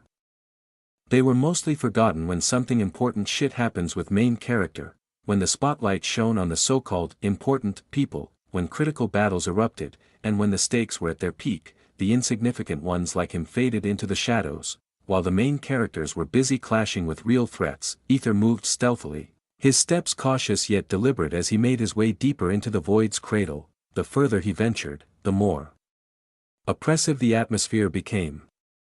The sticky black substance covering the area was growing thicker. Aether carefully leapt from one visible rock to another, his sharp gaze scanning for stable footing. Every time he got too close to the black goo, an eerie sensation crawled over his skin, like cold, invisible tendrils reaching out to him. Step. Step. The silence was deafening, broken only by the faint sound of his boots scraping against stone, and then, Me, too, a voice that had been whispering in Aether's mind ever since he entered this cursed empire grew louder, clearer, and more insistent. It seemed to reverberate within the very core of his being, each syllable dripping with an eerie allure that set his nerves on edge. Aether's jaw clenched as he gritted his teeth. Fuck you, he snapped under his breath. The oppressive atmosphere thickened the further he went, the air practically buzzing with malevolence. And then, he stopped abruptly, his eyes widening as they locked onto the sight before him. What is that? Aether mumbled, his voice barely audible. Before him, nestled on the jagged surface of an ebon stone, lay a massive transparent cube. Inside the cube, two figures desperately struggled. Aqua, Seals, Chapter 677, Something is Definitely Wrong, Part 7, Damn it. What the hell are these walls made of? Aquilina shouted furiously as she glared at the white walls. There wasn't even a single scratch on them, even after she unleashed her full power. We still don't know how much time has passed since we got trapped here, Celestia groaned. Her tone dripping with irritation as her expression turned visibly annoyed. What should we do now? We cannot just sit here and do nothing like helpless fools. Aquilina muttered angrily, her expression seething with rage. She couldn't shake the feeling that something was seriously wrong. The situation felt off in ways she couldn't quite put into words. She might not have a clue about the exact reason for her sudden kidnapping, but one thing was crystal clear: something deep inside her heart was gnawing at her, an ominous feeling that made her skin crawl and her mind uneasy. Her worry began to spiral. For reasons she couldn't fully understand, her chest tightened, her heartbeat quickened. And an unsettling tension settled over her. And she didn't like this feeling one bit. Shit, she screamed in frustration before slamming the walls with her thin, sharp blue swords. Meanwhile, outside the mysterious cube, Aether approached cautiously. His heart skipped a beat as his gaze landed on the grand, towering transparent cube resting atop the ebon stone. Inside, he spotted Aquilina and Celestia. Relief and a surge of happiness washed over him. Aqua. Seals. Aether muttered, his voice trembling with a mix of hope and disbelief. Aether reached out, his fingertips brushing the smooth surface of the cube. Aqua. Can you hear me? He shouted, though he could see them clearly. It became painfully obvious that they couldn't see or hear him. Frantically, his eyes scanned the transparent cube for any kind of opening, door, or lock. Yet to his utter dismay, he found nothing. Everything appeared flawlessly clear, like a polished mirror. So, either the mechanism to open it was hidden too well, or there simply was no way in. Aether clenched his fists tightly. Well, here goes nothing, he declared as he threw a powerful punch at the cube's surface. Boom! To his astonishment, the wall didn't break. Instead, a strange ripple formed, undulating across the surface of the cube. Tararrar. Inside the cube, both Celestia and Aquilina felt the faint tremor beneath their feet. What's happening now? Aquilina frowned, her sharp eyes scanning the room for answers. But then, without warning, SSSNN, whoa! Aquilina exclaimed, instinctively stepping back as the walls closed in slightly. The size of the room had suddenly decreased by an inch. Princess. Celestia darted in front of Aquilina protectively, her body tense and ready. Her vigilant gaze darted around the room, looking for any potential threat. Yet, aside from the unnerving shift in size, nothing else seemed to happen. Everything settled again, returning to its eerie stillness. What the heck was that just now? Aquilina mumbled, her unease growing by the second. Outside, Aether stood frozen in shock. His breath hitching as he realized what had just occurred. The size of the cube had visibly shrunk for a brief moment. He started, but before he could finish his thought, a deep, chilling voice cut through the air. Indeed. If anyone dares to tamper with it, the size will shrink further. Aether spun around to face the source of the voice and saw the master. Why are you doing this? Aether demanded, his tone edged with anger. The master tilted his head slightly, his tone calm but haunting. I could ask you the same question. Why are you so determined? Why are you risking everything for them? Shouldn't you be happy to escape your chains, to be free from serving others? And yet here you are. Struggling for their sake, Aether scoffed, his lips curling into a defiant smirk. Answer me first, and then I might just entertain your nonsense. The master chuckled softly, as if amused. Fair enough. Let's just say. It's for the greater good. He shrugged nonchalantly. Aether's smirk widened. Oh. In that case, I'm doing this for the greater good too. Before the tension could escalate further, another voice thundered into the scene. Don't you think it's a bad idea to run away during a fight? The principal appeared, her commanding tone slicing through the atmosphere. Her eyes burned with fury as they locked onto the master shifted his focus to her and replied calmly. Well. Sometimes running is the best strategy, wouldn't you agree? The principal's frown deepened. She cast a glance at Aether, her gaze softening slightly as she noticed the cube and the figures inside. A quiet sigh of relief escaped her lips. Aether, take them away. Quickly, she instructed, her voice firm and unwavering. Aether nodded, deciding it was better to lift the cube rather than risk breaking it. But the moment he tried to move it, SSSNN, the cube shrank again. Fuck. Aether cursed loudly, setting it back down immediately. Inside, Aquilina and Celestia, oblivious to what was happening outside, were shaken by the sudden jolt. The walls closed in once more. And their hearts sank. Are we going to be crushed? Aquilina stammered, her voice trembling with fear. The master's amused chuckle echoed ominously. Oh, did I forget to mention? The cube is bound to the ebon stone. Move it even slightly, and it will shrink further, the principal's patience snapped.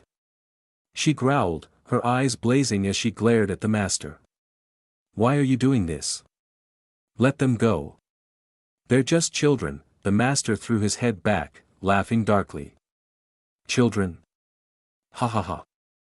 If we go by that logic, aren't we all children in one way or another? His voice dipped as he muttered something under his breath. Aether frowned deeply at the situation. He knew the master was not someone who acted without purpose. Especially now that he had openly revealed himself to the principal and others. This brazen move meant only one thing, something crucial was about to unfold, yet, Aether couldn't quite piece together what they had planned. Even among their ranks, the longtime member Jack had just learned the plan. Victor/him. He seemed to know absolutely nothing about now or what their plan was even, but I know one thing for sure, they're stalling for time, Aether mumbled under his breath. He wasn't certain whether the master was stronger than the principal, but the deliberate pacing was clear. That man was buying time for some reason, and it was making Aether's skin crawl. The principal understood this too, though she couldn't decipher why. They had found Aquilina and Celestia, yet something was distinctly off. The master's demeanor was too calm, as if he wasn't the least bit worried. Something doesn't add up. Aether's frown deepened. His gaze fell to the ebon stone, where symbols were etched into its surface. With what little comprehension he had, he leaned closer to study them. Meanwhile, fuck. Master. Jack stammered, his body covered in blood. Running away, are you, Jack? Alaric taunted with an amused tone, effortlessly tearing apart Jack's puppets with an almost sadistic glee. Jack had believed that wielding the origin weapon would make him unstoppable, that his puppet's power had grown so immense it could defeat anyone. But against the ex-chosen ones, it was proving useless. Alaric was literally toying with the puppets. Even Jack's enhanced bullets failed to land a scratch, as Alaric moved like a raging wind, dismantling everything in his path with compressed spears and arrows. Fuck this guy, Jack spat, muttering under his breath before retreating toward the master in a hurry. Victor, meanwhile, surrounded by hundreds of swords inside a whirling red tornado, he gritted his teeth. The relentless blades closed in, the pressure mounting by the second. At the last possible moment, Victor rotated his body at high speed in the opposite direction of the tornado's spin. Experience exclusive tales on Novelbin.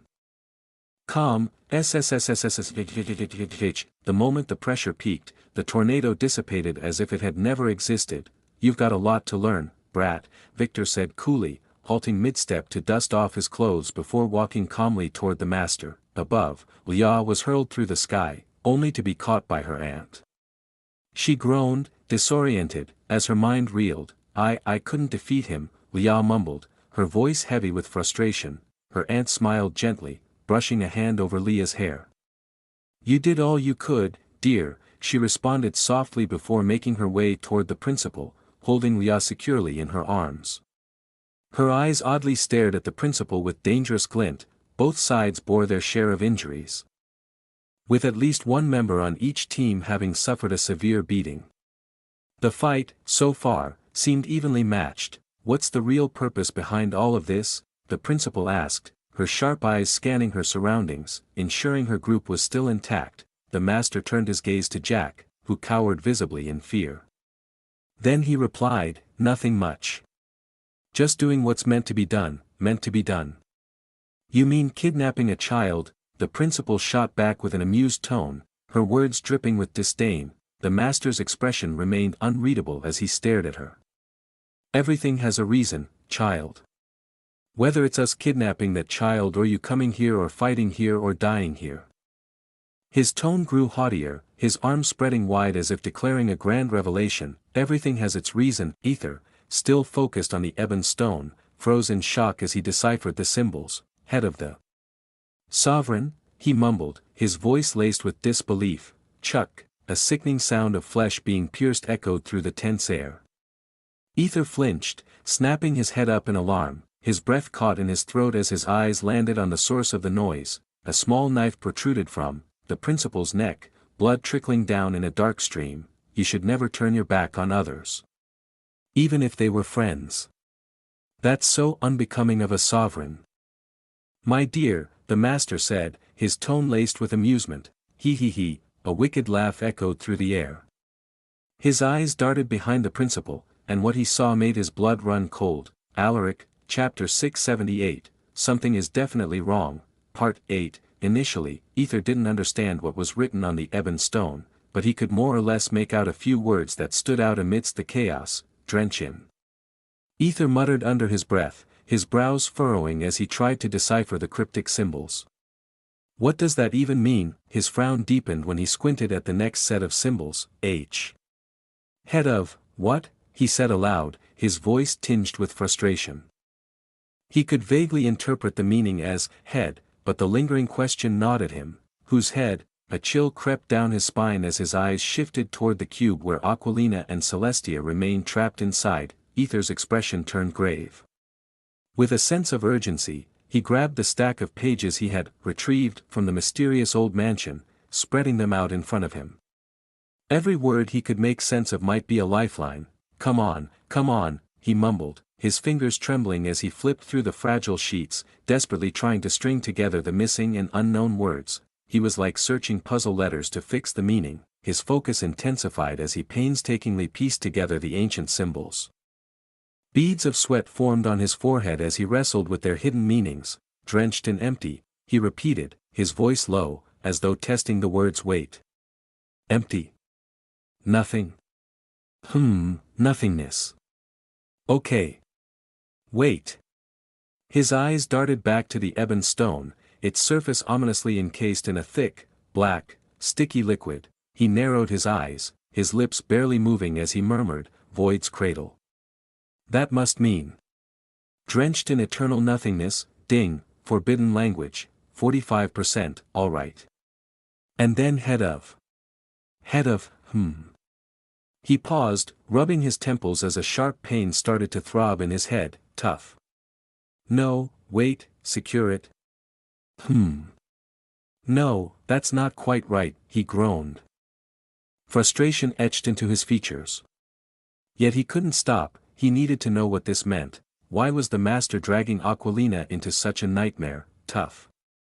Secure," he repeated, his voice barely above a whisper. Then, his eyes widened slightly. Strongest's head," he murmured, the phrase lingering in the air like a puzzle waiting to be solved. Ding, forbidden language, 50%, Aether flinched, his heart racing. What does it mean? Strongest's head. What the hell is that supposed to mean? Strongest? Who? What? His voice cracked slightly as his words trailed off, but then a sudden clarity struck him.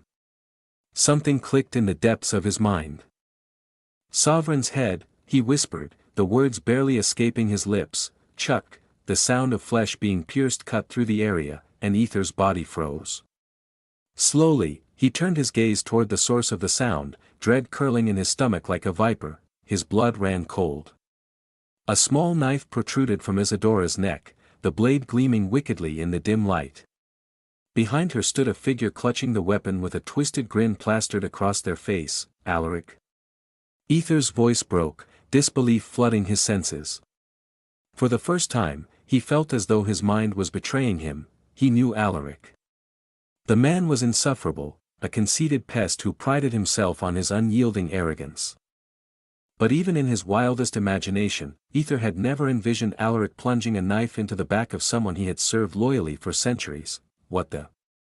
Jack's voice rang out, equally filled with shock. He stared, wide-eyed, at the scene unfolding before him. Then, as though regaining composure, he sneered. I always knew you'd side with us, but damn, man. Killing someone you've loved for centuries, even ignoring your own wife for the same woman. That takes guts. Jack wiped his bloodied hand nonchalantly on his coat, his smile dripping with malice. Principal. Leah screamed, her voice trembling with raw rage. She lunged forward, but Morgana, her aunt, grabbed her tightly, pulling her back. Morgana's eyes darted around the area as she took cautious steps away from the scene, her instincts warning her that the situation had spiraled beyond control. She needed to leave now. Blood dripped from Isadora's neck, pooling at her feet. Her eyes fluttered weakly as she turned her head, locking onto Alaric. A small, guilty smile played on his lips as he whispered, I'm sorry. This was the only way I could save you. Before pulling the knife from her neck, puff, a spray of blood erupted from the wound, painting the air crimson.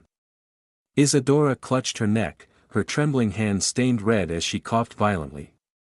Why you? She choked, her voice gurgling as blood filled her mouth.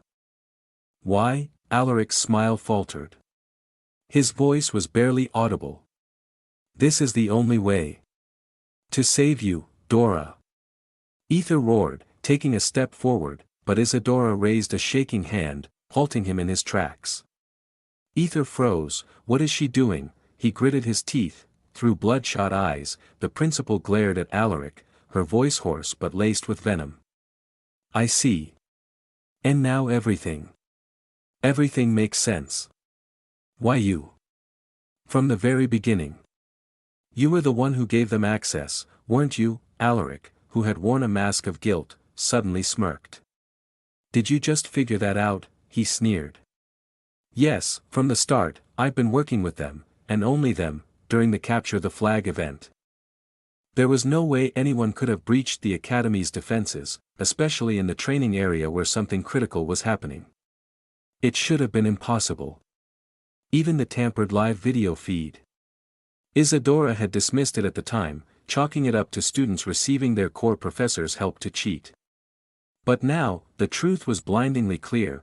Alaric was the one who had tricked Kalen, that hoodie figure when Aether eavesdropped, using him as an unwitting pawn inside the game. Alaric was the one who had covered up Kennedy's disgusting behaviors, all to secure the artifact he sought. Alaric was the one who meticulously destroyed any evidence connected to the Arcane Hunter organization.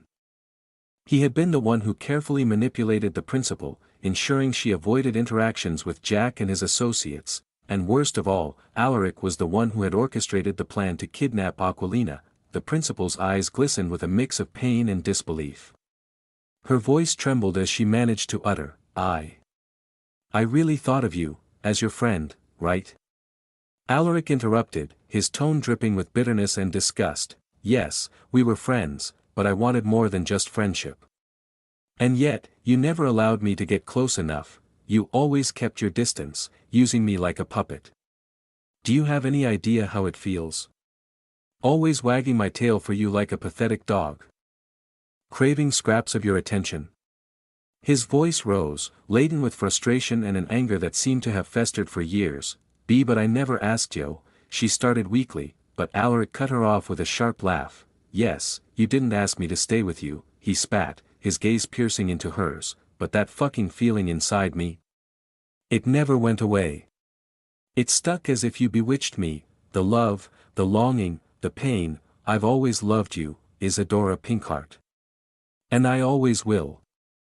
Eternally, he finished, his voice softening, a tinge of pain and longing evident beneath the layers of his frustration. Isadora stared blankly at him, blood trickling steadily from her neck. Her voice was faint, disbelieving. Love? Why you're still saying that? Even after this, Alaric's eyes darted away, unable to meet hers directly. His voice wavered as he muttered, "Before love. Duty comes first. You know how much I wanted to protect you. But when they said your death was the key to ending this insane game." His lips trembled as he clenched them, his hands shaking. I didn't have any other choice. This was the only way. My hands are tied, this is the only way. The only way of salvation." His tone was one of reluctant desperation, as though he were trying to convince himself as much as her, Aether, who had been silently watching. "What the fuck is that motherfucker rambling about?" he gritted out through clenched teeth. The principal's power still held him immobilized, and the tension in his body was palpable. He wanted nothing more than to rush forward, to stop this madness, but if he moved now, the principal was already on the brink of death and might push her further. Just as he was about to shout, his ears caught something. "It's finally happening. She is coming," the master said, his voice tinged with a strange, almost reverent excitement. Aether frowned, his eyes narrowing as he turned to the master. It was the first time he'd heard him speak with such a tone. "She's coming." "Who?" he wondered aloud. Then he noticed something strange. The surroundings had fallen unnaturally silent. Even the bubbling, sticky black liquid that had been oozing and pulsating moments ago was now deathly still. Aether's frown deepened. His unease grew, his instincts screaming that something was horribly wrong. His attention snapped back to the principal just in time to see, a thin vertical line appeared down the length of her body, as though an invisible blade had sliced her in two, chuck, and then, from her chest, a slender white finger pierced outward. The atmosphere shifted violently as the air seemed to be sucked inward. Slowly, agonizingly, the white finger pressed outward, pulling the torn flesh apart, as though unzipping her body. "Continue your saga on Novelbin." Calm, it was horrifying, and yet Aether couldn't look away. The tearing sound grew louder, more visceral. Terror. The principal's body split open completely, the sickening sound of flesh ripping filling the room. Step. Step, the sound of heels clicking against the ground echoed. A sultry, melodic hum resonated through the air. It was intoxicating. Aether felt himself being drawn in, his mind clouding with an inexplicable allure. Even Alaric and Jack seemed bewitched, their eyes wide and fixed on the source of the sound. Ding, bewitchment cleansed. Aether shook his head violently, his vision clearing just in time to see, a woman stood in the aftermath of the carnage, exuding an aura that was both celestial and perilous. Her long, pinkish silver hair flowed like molten moonlight, framing a face that was otherworldly. Her glowing pink heart-shaped eyes burned with an intense, hypnotic light. Fox-like ears twitched atop her head, their movements both elegant and unnervingly precise. She wore a jet-black gown that clung to her flawless figure, its intricate lace and shimmering fabric striking a delicate balance between elegance and seduction. Pink symbols pulsed faintly along her flowing cape, matching the vibrant pink streaks that glowed within her feathered tail. Sleek gloves adorned her delicate hands, and thigh-high boots added to her commanding presence. She was the epitome of beauty and danger, a being who radiated power and seduction in equal measure. The master's voice broke the heavy silence, filled with amusement. "Isadora Pinkheart. Finally, you've revealed yourself." Chapter 679, Something is Definitely Wrong, Part 9, What? Who is she?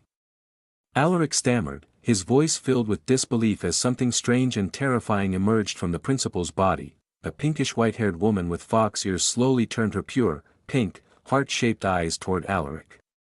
His entire body tensed, and he instantly flinched, not just in fear but with an inexplicable excitement. His eyes flickered with confusion before he managed to stammer, "Why, you're beautiful." But before he could finish, snap, the sharp sound of the master snapping his fingers echoed, jolting Alaric back to his senses. He blinked rapidly, shaking his head as he refocused on the mysterious woman standing before him. What's happening to me?" Alaric shouted, his voice trembling with a mixture of fear and bewilderment, his expression etched with panic. The master observed him coolly, his tone steady as he explained, "You almost fell under her spell for the second time." Second time.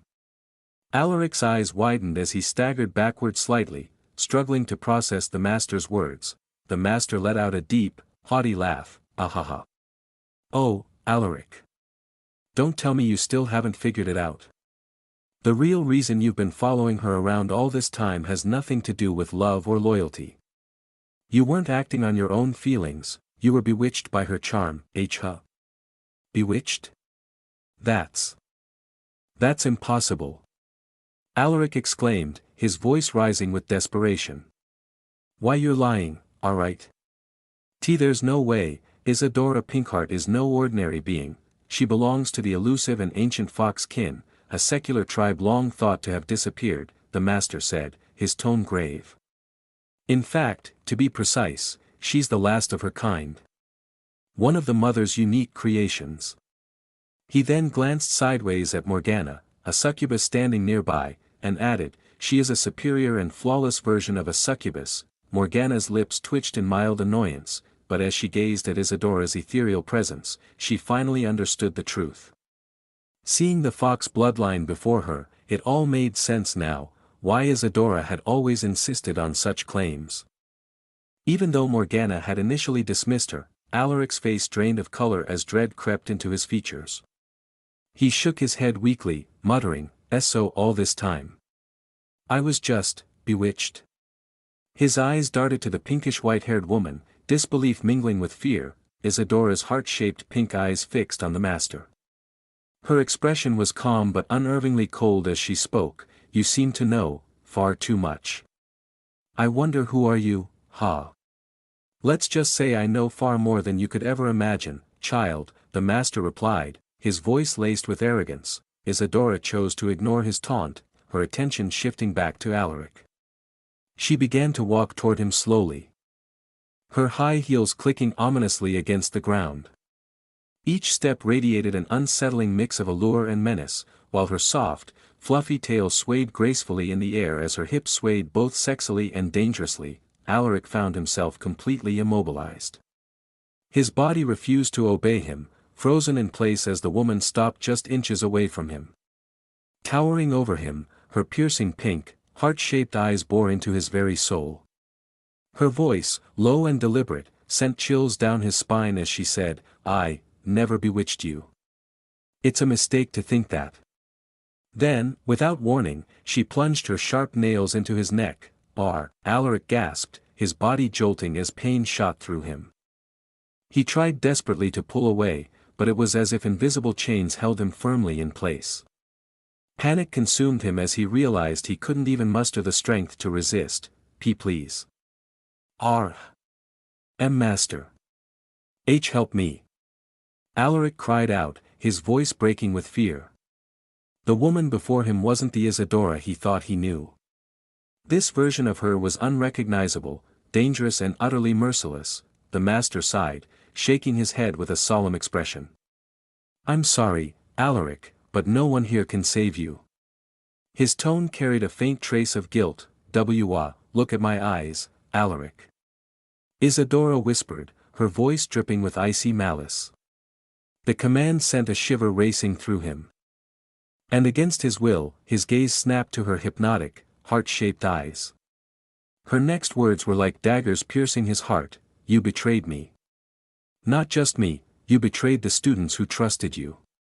That is something I cannot and will not forgive." Her nails drove deeper into his neck, and blood began to flow freely, spilling down like a melting candle. "And no. Please Aether, Chuckuckulkuk, KCKCKCCCCCKKKKK, oh. Fuck. Shit. Man. Aether cursed, squeezing his eyes shut as he watched in horror. Isadora had just yanked Alaric's head clean off his body, spinal cord and bones still attached. The grotesque sight was terrifying and sickening. Everyone around instinctively averted their gaze for a moment, their hands flying to their necks as if to ensure their heads were still attached. When they finally dared to look again, they saw Isadora standing tall, holding Alaric's severed head and spinal column in one hand. SSSSPPPPPPP, the headless body stood eerily still, blood spurting out in violent arcs like a macabre fountain. Isadora's expression didn't change. Her heart-shaped eyes were devoid of emotion as she turned to face the master. Holding Alaric's lifeless head aloft, she spoke, her tone venomous. You. Who are you, really? Not only are you corrupting these children, but you also turned this fucking traitor into your pawn. Stay updated with Novel Bin. Calm. He was too proud, even for an elf, to bow to anyone weaker than himself. What exactly are you holding over him? Her sultry yet icy voice echoed through the desolate space. The master's gaze lingered on Alaric's head, his last moments of agony frozen in time. With a heavy sigh, he thought, "Rest in peace, my child." Before responding aloud, he acted of his own free will. No one forced him or anyone else. Our organization operates on will, not coercion. I see. Isadora murmured, her voice cold. Without another word, she crushed Alaric's head in her hand. With blood dripping from her fingers, she turned to the others and gestured dismissively. "If you value your lives, leave now," she commanded, her deadly gaze falling on Jack and Master. Jack stammered, his voice trembling as an invisible force pressed down on him. It was Isadora's overwhelming presence. "Are you planning to kill this child too?" the Master asked, though the answer was evident in her eyes. "Jack. Your death will be far worse than Alaric's," Isadora declared ominously. In an instant, she disappeared, only to reappear before Jack. Without hesitation, she slammed him into the ground, intending to turn him into a bloody paste. Boom, or so she thought. As the dust settled, Jack was nowhere to be found. Isadora's gaze shifted sharply to the side, where she saw the Master holding a trembling Jack. His face was pale, etched with terror and a trace of excitement. Fuck. That would have turned me into paste. Jack stuttered, his words barely coherent through his fear. The Master said, "It's time for the second phase, Jack." "Second phase?" Jack echoed, tilting his head in thought. A moment later, realization dawned, and a mischievous grin spread across his face. "Oh. Right," he drawled, before letting out a sharp whistle. "Huacce." Isadora's fox ears twitched, her sharp senses immediately picking up on the change in the air. The eerie quiet that followed made her eyes narrow in suspicion. Something was coming. No one can face the current sovereign head-on. "So, I brought a little gift for you, child," the Master said with a smug tone, his haughty demeanor never faltering. From the sidelines, Aether, who had been uncharacteristically silent by Isadora's new presence, suddenly shouted in alarm, "Dora! It's the Guardian! They've awakened the Guardian! It's the only thing that can go toe-to-toe with you." The Master, startled for the first time, turned to Aether with a piercing glare. "For a mere servant, you seem to know far too much. And, come to think of it, you called her Dora just now." His eyes narrowed with suspicion. Something about you feels off." Aether froze. His cover was slipping, and the stakes were now too high. There was no point in hiding any longer. He could see through their plan. They were after the head of the strongest, Isadora. From the very beginning, their plan was to bring Isadora without her getting alert. She was the target, and they intended for her to die here. He couldn't allow that to happen. He had already secured Aquilina and Celestia, though they were still trapped. If he could just hold off the Guardian and buy time, there might still be hope. From the distance, a guttural growl echoed, "Grrrllll." The sound of heavy, deliberate footsteps followed. Step. Step, clang. Clang. Clang, the clashing of chains filled the air. And all eyes turned toward the source of the ominous noise. A massive fox appeared, emerging from the shadows, but this was no ordinary fox. Its entire body was mechanical, a grotesque fusion of cold, lifeless steel. Chains and leashes bound its hulking form, held by hundreds of Jack Sparrow's puppets. Steam hissed from its metallic joints, and its eyes, glowing with an eerie robotic light, moved methodically as it scanned the area. Two enormous, rainbow-colored fangs protruded menacingly from its mouth. The fox paused, its mechanical eyes locking onto Isadora. A lifeless, robotic voice reverberated through the air. "Target found." The Master's grin widened as Jack barked an order. The puppets released the chains in unison, and the massive fox let out a deafening howl. "Wwwo." In an instant, it lunged at Isadora, its gaping maw snapping shut with terrifying speed, aiming to sever her head in one bite. Tang, or so it thought. Isadora was no longer in its jaws. She stood atop the mechanical fox's head, her high heels delicately perched on the tip of its metallic nose.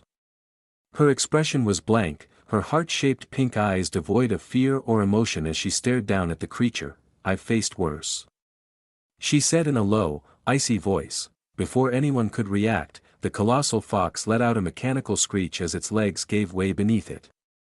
With a thunderous crash, its body slammed into the ground, kicking up a cloud of dust and debris. The master's confident grin faltered for a moment as he watched the scene unfold. Faced worse. Could that mean she's encountered monsters like this before? But there isn't any report, he thought, his mind racing. Chuck, RRGH. A scream pierced the air, drawing all attention to Jack. He stumbled forward, clutching at his back, where a red sword had been plunged deep into his flesh.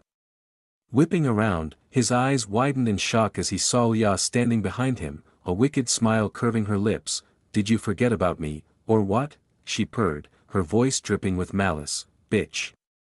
Jack snarled, his face contorting with rage and pain. The real showdown was about to begin and Aether was not going to take part in it because, /AETH, /, Chapter 680, Something is Definitely Wrong, Part 10, when facing a monster capable of holding back even a sovereign, the situation was not to be taken lightly. Such a creature, with just a fraction of its immense and overwhelming power, could annihilate everyone in its path without much effort or resistance. That's the level of danger everyone instinctively knew to avoid at any cost. A creature like this wasn't just a threat, it was a dangerous monster, and yet, boom, Isadora was toying with that monstrous entity as if it were a mere nuisance, a trivial obstacle unworthy of her full attention. The fearsome beast, capable of devastating entire armies and nations, couldn't even put up a fight against her. It was struggling pathetically, unable to land even a single bite or meaningful blow. The mechanical fox monster let out a guttural growl, its rage evident, as it slowly pulled itself upright. But before it could react or counterattack, Isadora appeared right in front of it. Her sleek heels lightly tapped its metallic nose as she leaned in close, her piercing gaze locking onto the monster's glowing, almost menacing mechanical eyes. "You're not strong," she remarked with icy confidence, her voice dripping with disdain and arrogance. Thud. Then, in one fluid and graceful motion, she executed a flawless somersault, her legs twisting midair like a dancer in perfect form. Her heel connected with the monster's chin in a devastatingly powerful kick. The sheer impact sent the colossal creature hurtling through the sky like a ragdoll tossed by an invisible hand. Watching from a distance, Jack and the master both gulped audibly, their unease palpable. Jack's voice trembled as he hesitantly asked, "Master, are you absolutely sure that thing can hold her down? Because, honestly, I don't see her getting scared at all. If anything, she looks like she's enjoying this, and that fox. It's the one that looks terrified." The master's expression darkened as he observed the scene with growing irritation and disbelief. "She doesn't seem surprised in the slightest. That servant clearly knew about the guardian monster beforehand. It means they've encountered it already, probably fought it before. Tisk, what a blunder on my part. Should we retreat?" Jack asked. Well, it wasn't really Jack speaking, it was his puppet. The real Jack, meanwhile, was, "Fuck you bitch, bang, SSSSH." The real Jack fired his gun, the bullet piercing through a violent red tornado swirling with razor-sharp crimson blades that danced in the air like death itself. His body was riddled with numerous cuts, blood seeping from every open wound. Barely managing to stay upright, he roared, "Come and fight, coward!" Spitting blood from his cracked lips, his voice was hoarse, laced with fury and frustration. Leah had him cornered, completely outmatched and outclassed. Her bloodline power, it's grown far beyond what I imagined, he admitted to himself bitterly, his mind racing for a way out. The master remained silent, his sharp eyes scanning the battlefield for an opportunity. Everything had been meticulously planned, with nearly 80% of his strategy unfolding exactly as he had anticipated, except for one glaring miscalculation. Isadora was utterly dominating the monster in a way he hadn't foreseen. It wasn't that Isadora could outright kill the creature, its body was far too sturdy. Crafted from materials tougher and more resilient than anything even a sovereign could destroy. Just like before, but Isadora was systematically dismantling it, her attacks carefully calculated and deliberate. She fought with precision, conserving her strength and unleashing just enough power at the right moments. It was as if she knew the monster's weaknesses better than anyone. Adding insult to injury, she had started flinging chunks of raw metal at the beast, each projectile causing ripples of destruction that rattled its massive frame. "Come on, puppy," Isadora teased, her voice playful yet taunting, filled with a confidence that only she could exude. She casually juggled a few raw arcanium metal balls in her hand. Her expression unbothered, as though the monster was beneath her notice. As the monster lunged toward her with a deafening roar, Isadora smirked, her amusement evident, and hurled one of the metal balls straight at it. Boom! The resulting explosion wasn't enough to level mountains, but it was certainly sufficient to send the creature reeling backwards. With each successive blast, small dents began to appear on its once impenetrable body, cracks forming where none should have been possible. She had these ever since Aether used hundreds of arcanium mountains to destroy the single monster. All Isadora had to do was buy time, hold the monster at bay until Aether managed to free Aquilina and Celestia from the mysterious and enigmatic cube. Meanwhile, Aether frantically examined the cube's surface, searching for any clue or mechanism that could release the two trapped inside. His frustration boiled over as he muttered, "TSK, there's nothing here, nothing useful at all." He glanced over his shoulder, taking stock of the battlefield. Isadora was holding her own effortlessly, and Leah had Jack pinned down, thoroughly torturing him with relentless precision. Letting out a weary sigh, Aether turned his attention back to the cube. His voice softened as he spoke to the trapped women. "They can't even hear me. What kind of artifact is this thing?" But then, /Aether froze, his eyes widening as a faint voice echoed in his mind. /Raven, Aether's heart raced, confusion flickering across his face. He was about to respond when, ding, mission, save Raven Noir. The sudden notification made Aether's blood run cold. His eyes darted to the glowing mission display, now blinking urgently and incessantly. Wasting no time, he attempted to connect to Raven, his heart pounding, //Raven,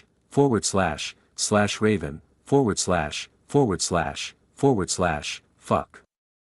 Aether cursed under his breath, panic gripping his chest. He couldn't reach her. Glancing at the battlefield once more, he felt torn, his mind spiraling with indecision. "I need to leave now." "Leave? And where exactly do you think you're going?" A cold, manly voice stopped him in his tracks. The master had appeared behind him. His presence oppressive and suffocating, Aether stiffened and turned slowly, forcing a weak smile to mask his growing unease. It's not Brea, stop acting like a spineless coward, Aether," the master interrupted. "I can see the rage in your eyes, it burns too brightly to hide. It's undeniable.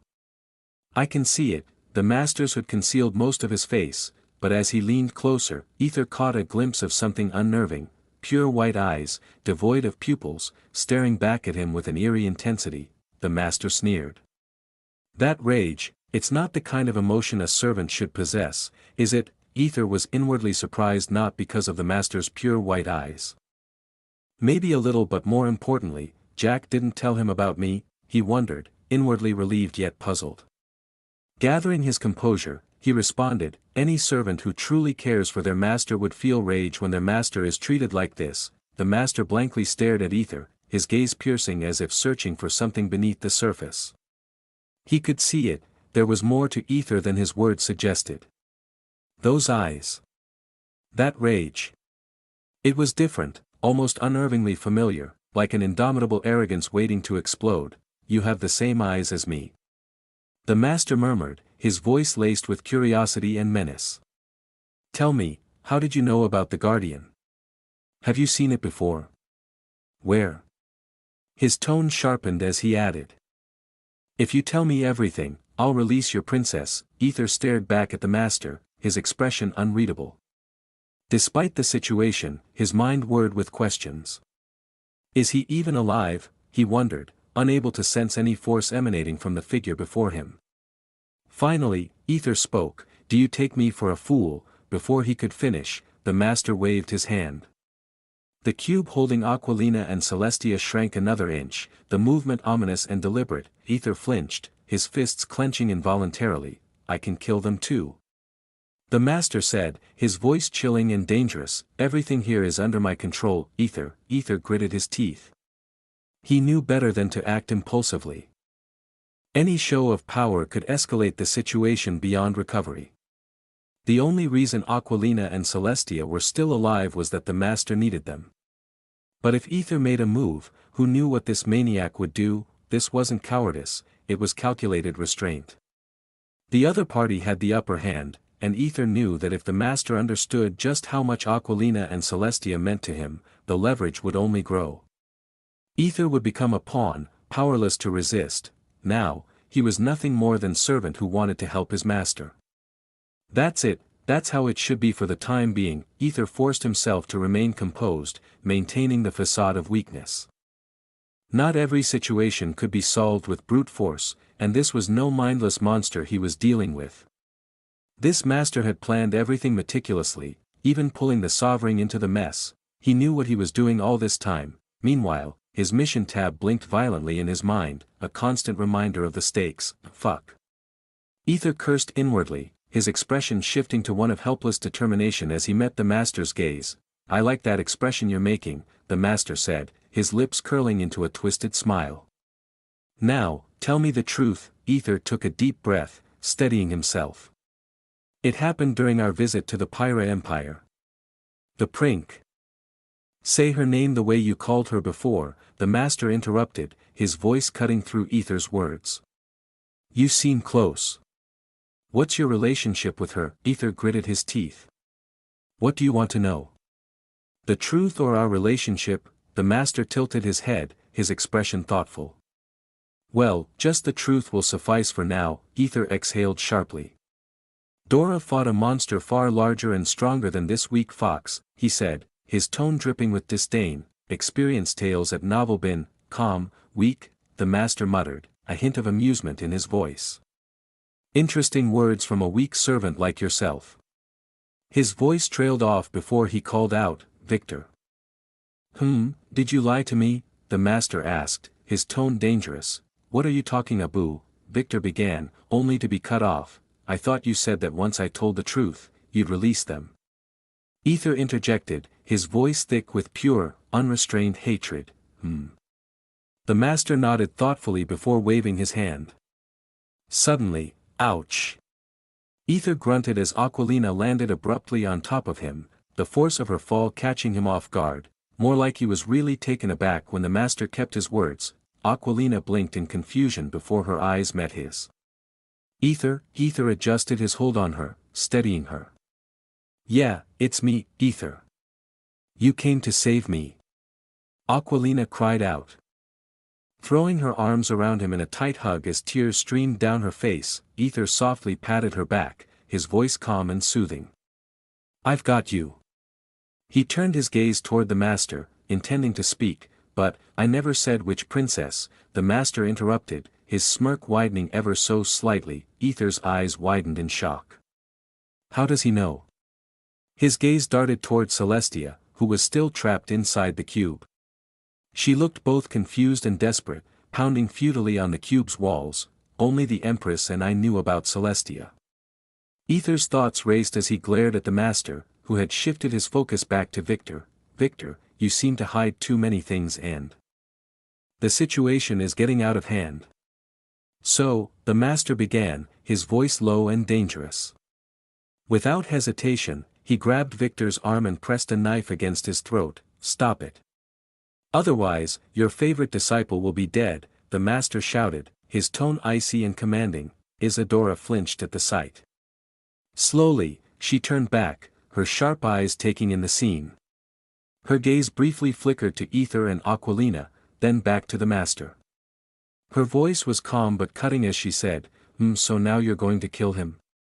Is that your grand plan to escape, or is there something more?" Master. What are you doing? Let him go. Jack roared furiously from the sidelines, his face contorted with anger and disbelief. For a fleeting moment, Aether softened toward Jack, his thoughts shifting. Maybe he's not that BA, only I can kill my darling, scratch that. Aether's expression darkened as he turned back to Aquilina. Leaning close, he quietly whispered something into her ear. Her eyes widened slightly before she nodded, understanding his unspoken plan. Meanwhile, both the Master and Isadora ignored Jack entirely. I know how righteous you are, the Master said, his voice steady, almost conversational. Even if your disciple turned to evil, you'd still try to bring him back, wouldn't you? That's who you are, unwavering, no matter what. For the first time, Isadora's icy demeanor cracked. Her eyes softening. Just who are you? She asked, her voice a whisper of disbelief. The Master's smirk deepened. Didn't I already tell you? I know more than you, Tsunami. Leah's voice rang out. The Master whirled around, his eyes widening as he took in the sight behind him. A massive flood surged toward them, swallowing everything in its path, just few inches away from his aphs. But it wasn't just a simple wave of water, it was something far deadlier. Hovering above the battlefield like a radiant sun deity, Aquilina smirked with graceful motions of her hands. That's what you get for making my darling worry too much. What loomed before them wasn't just tens, or hundreds, or even thousands of swords. It was an unending torrent of millions upon millions of blades, each one shining with an unrelenting brilliance as they surged forward with terrifying precision. Tang. Tang. Tang. The deafening cacophony of metal meeting earth reverberated through the air as the ground was consumed by a sea of swords, leaving no space untouched. Kaya. Chapter 681, Everything is Wrong, Tang. Tang, shit. I am still alive. Leah shouted, her voice ringing out in disbelief as the swords finally cleared. It was surreal, more like millions of swords had suddenly turned to water and disappeared into nothingness. Yet, there wasn't a single scratch on her body, or on Morgana, who had shielded Leah with her own form. Leah and Morgana frowned simultaneously, their expressions mirroring each other's confusion. Leah's gaze shifted, falling on Isadora, who also appeared untouched, her body free from even the smallest of wounds. However, PFFTT. Ha ha ha. Look at that idiot. Leah burst into laughter, her eyes locking onto Victor. His clothes were in absolute tatters, leaving him standing there in nothing but his underwear.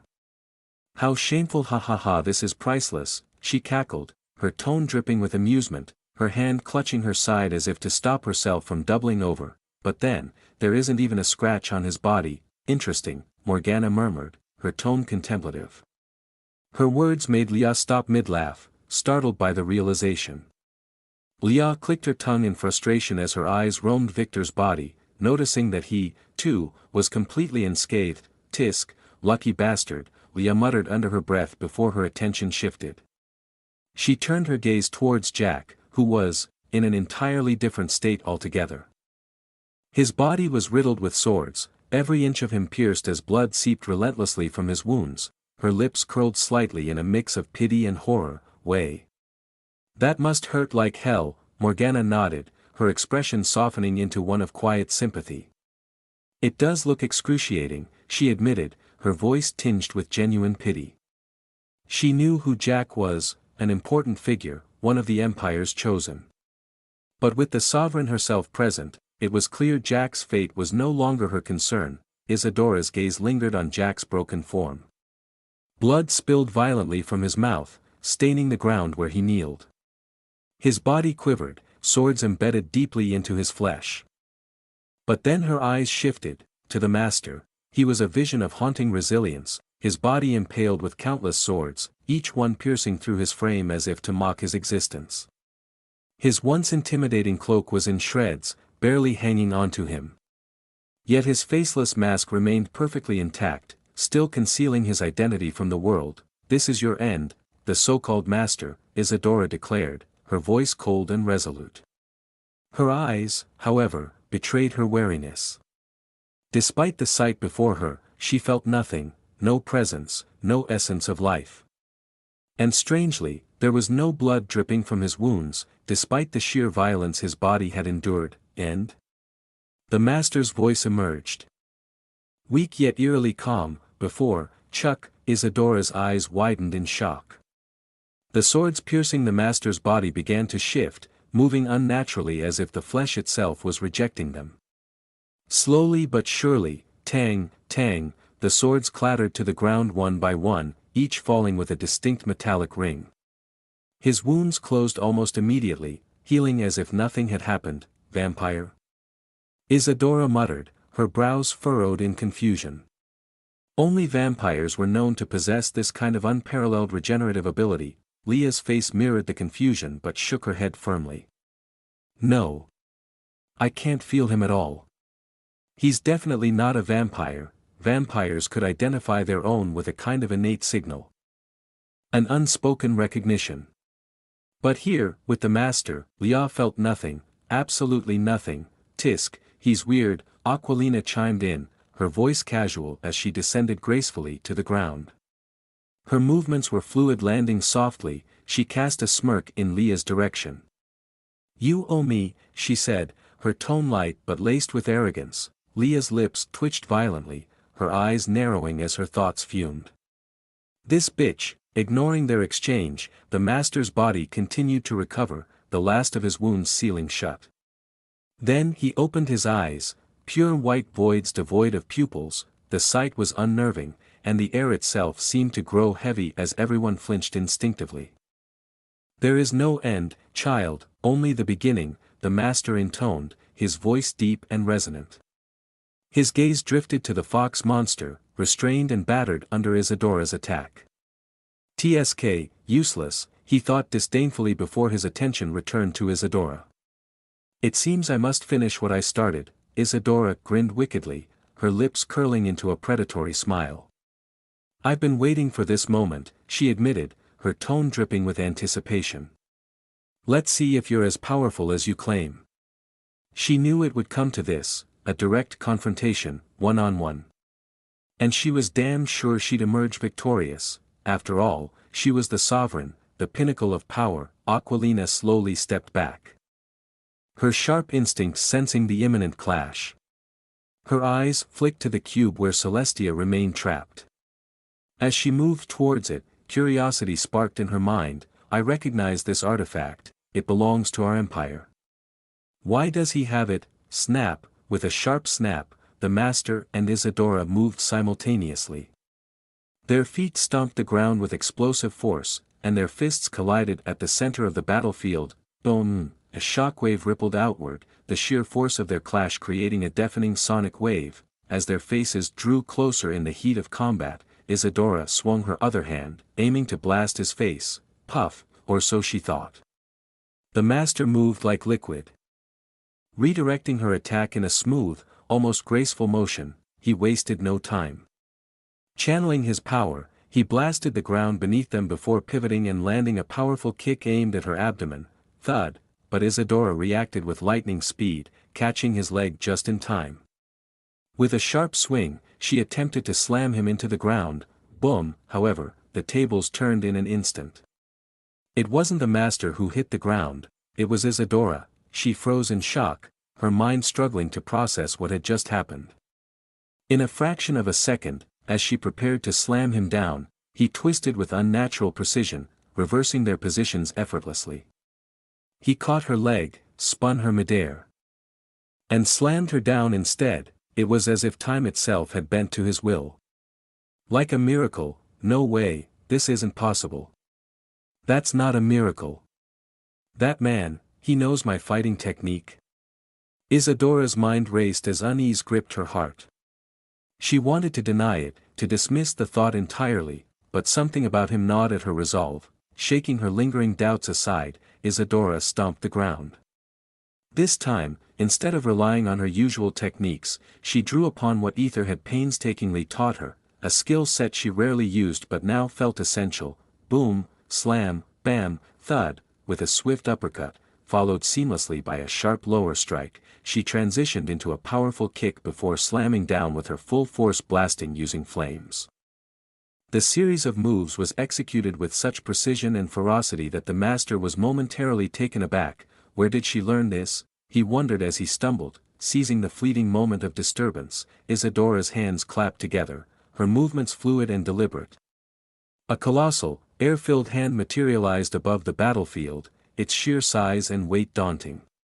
Without hesitation, the hand descended, capturing the master in its crushing, inescapable grip. Argh! The master groaned, his body struggling against the invisible force. His eyes darted to Isadora, who was now airborne, hurtling toward him at an incredible speed, an enormous ice axe clenched in her hands. Sure, BBBOM. The very foundation of the empire quaked under the impact, tilting slightly from the sheer force of the collision. Fuck!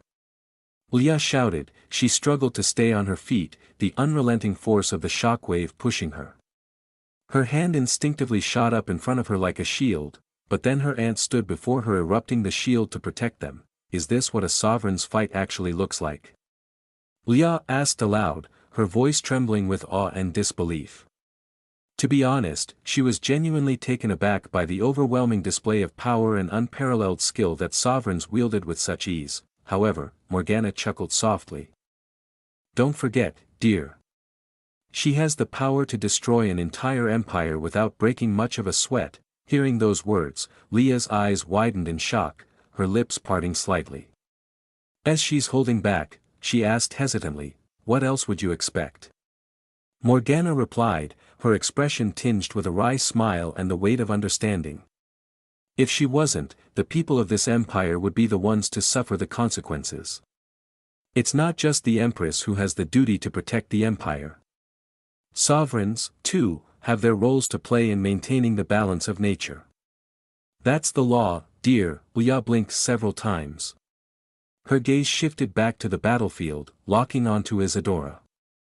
Her breath hitched. For the first time, she saw Isadora's face etched with something unexpected, fear and shock. Everyone frowned collectively.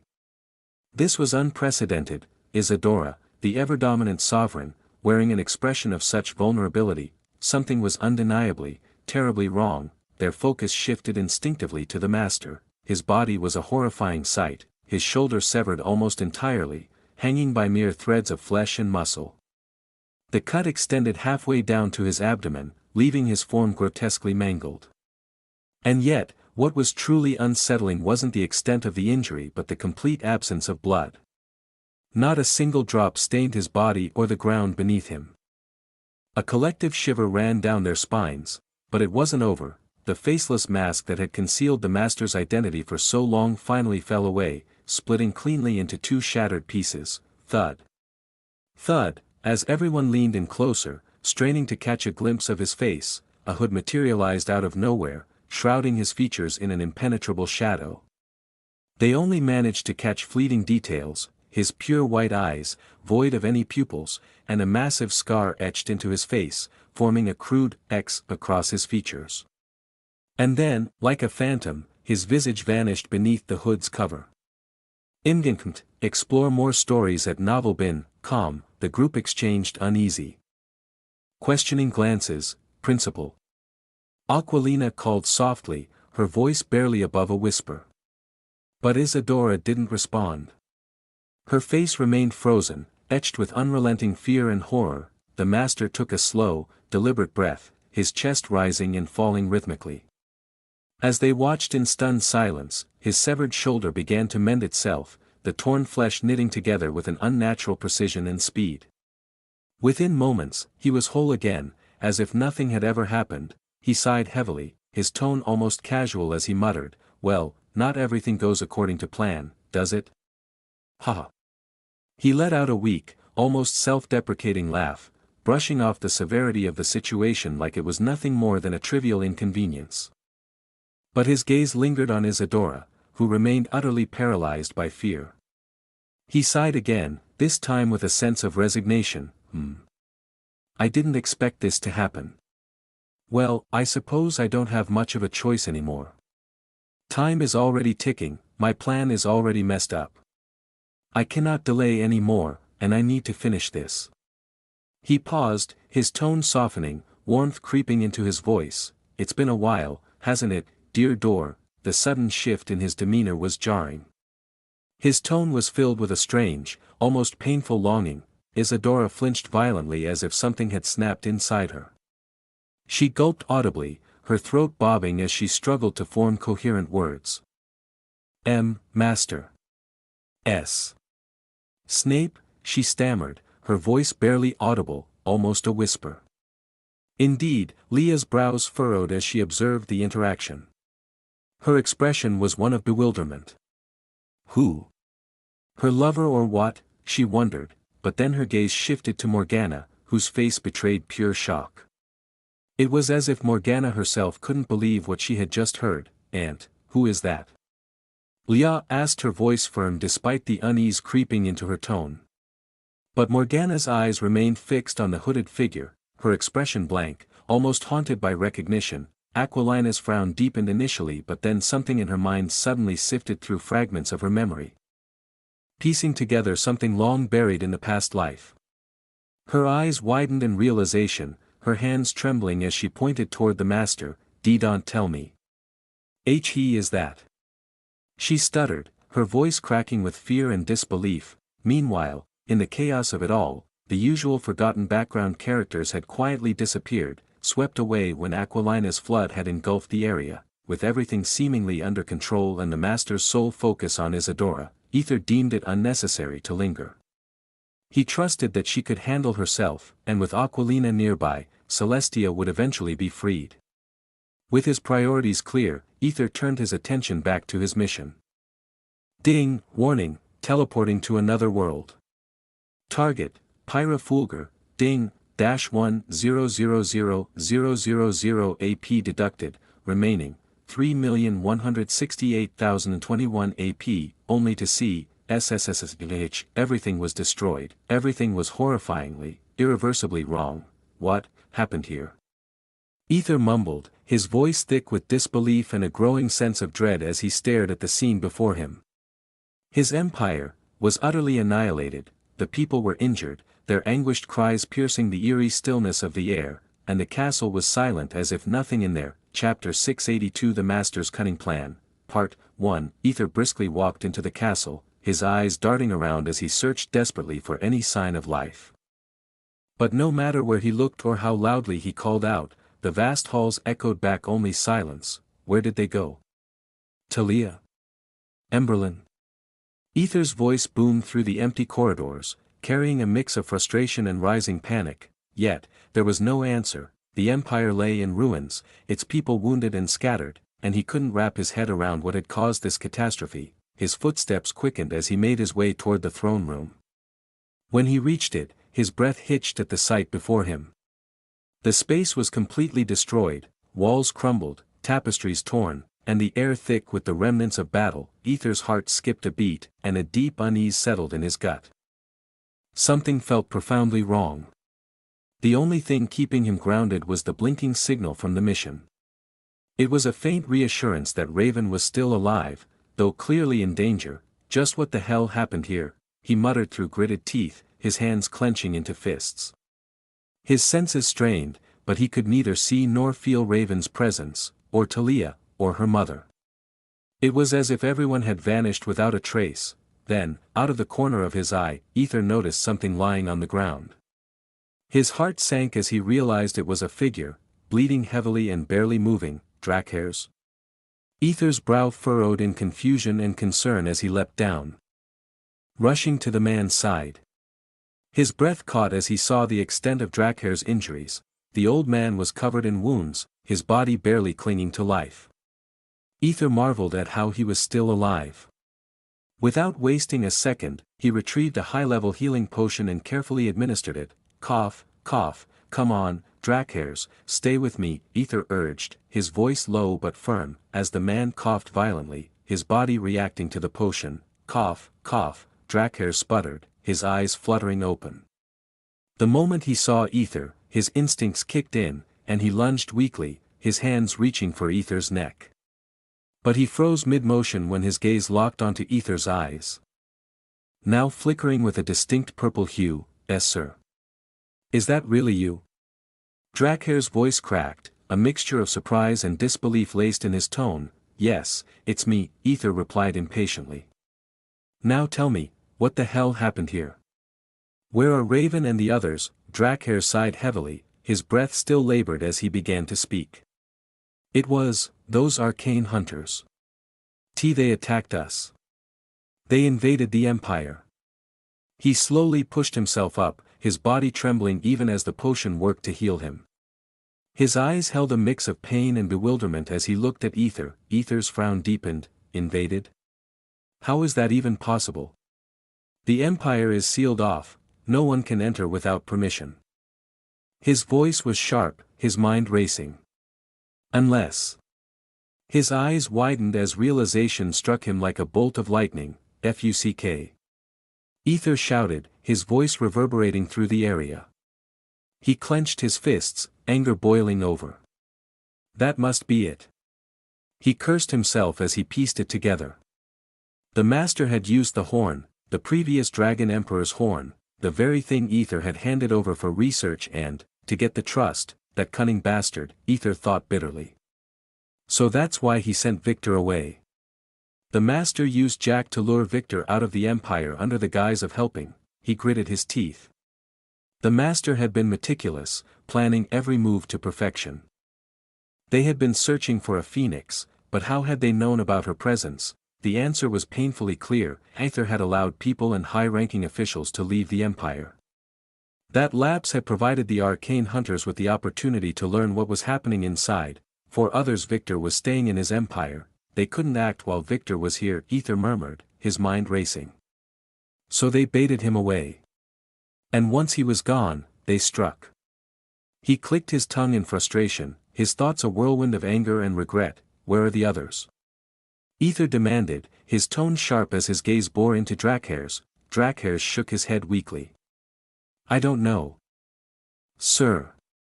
I held off the invaders while the Empress and the others escaped, somewhere. I wasn't told where." Aether's brows furrowed. "On the run? Damn it." He clenched his jaw, his frustration mounting. He had no way to contact Raven or locate her. They were completely in the dark. Even if they brought an army, how the hell did they manage to defeat dragons, Dracair's? Aether growled, his voice tinged with both curiosity and fury. Dracair's lowered his head, his shoulders sagging as if the weight of the truth was too much to bear. "What?" Dracair's took a deep, shaky breath before responding. "Dragons, we only have our pride. Once that pride is damaged, it's almost impossible to recover." His voice was heavy with sorrow, his words carrying an unspoken truth. Aether frowned, unable to fully grasp the meaning behind Dracair's words, or perhaps unwilling to. His focus was razor-sharp on the task at hand, finding Raven and stopping the Master's plans. The damage was already done, and there was no time to dwell on what couldn't be changed. "Think, damn it, think," Aether urged himself, his mind sifting through the possibilities. The Master had mentioned completing a process. Pyra? No, that's already done. Naiade? No. Void? No, it's currently going on, so his eyes narrowed as a dangerous glint flashed in them. The Aurora Empire, it has to be there. He quickly reached out to Helena, using his telepathy. Nothing here. Everything's calm as usual, Aether. What's going on, /? He got reply from Helena. Aether frowned deeply. Could it be Zephyr Empire? But there's nothing there either. Isadora and the others haven't found a single clue about the Ebon Stone. Ebon Stone, his voice trailed off as a new thought struck him. What if they deliberately moved Isadora away for some reason? They used Victor, so it's possible they're playing the same game here, he murmured, his expression thoughtful yet grim. Sir. Dracair's interrupted, his brow furrowed. Tell me exactly what happened, Aether demanded. Dracair's hesitated. Then finally spoke. I really don't know everything, sir. A hooded figure appeared near the castle, and, it was Talia. She was the one who let them in. Talia, yes. She let them in. I don't know why, but they had a discussion in the throne room. I wasn't close enough to hear it all, but, suddenly, there was this massive blast. By the time I reached the throne room, it was utter chaos. The Empress was already unconscious in their hands, and Talia and the others were heavily wounded. A battle erupted without any warning at all over the Empire. Dracair's voice wavered, laced with guilt, pain, and frustration, each word dripping with his sense of failure. I tried to hold them off, to buy time for the others to escape. But then they used the previous Dragon Emperor's horn. That cursed horn. He clenched his fists tightly, his voice breaking. They controlled me. They nearly killed me, sir. I barely escaped with my life. Aether frowned deeply, his mind racing to piece together the events. Talia let them in.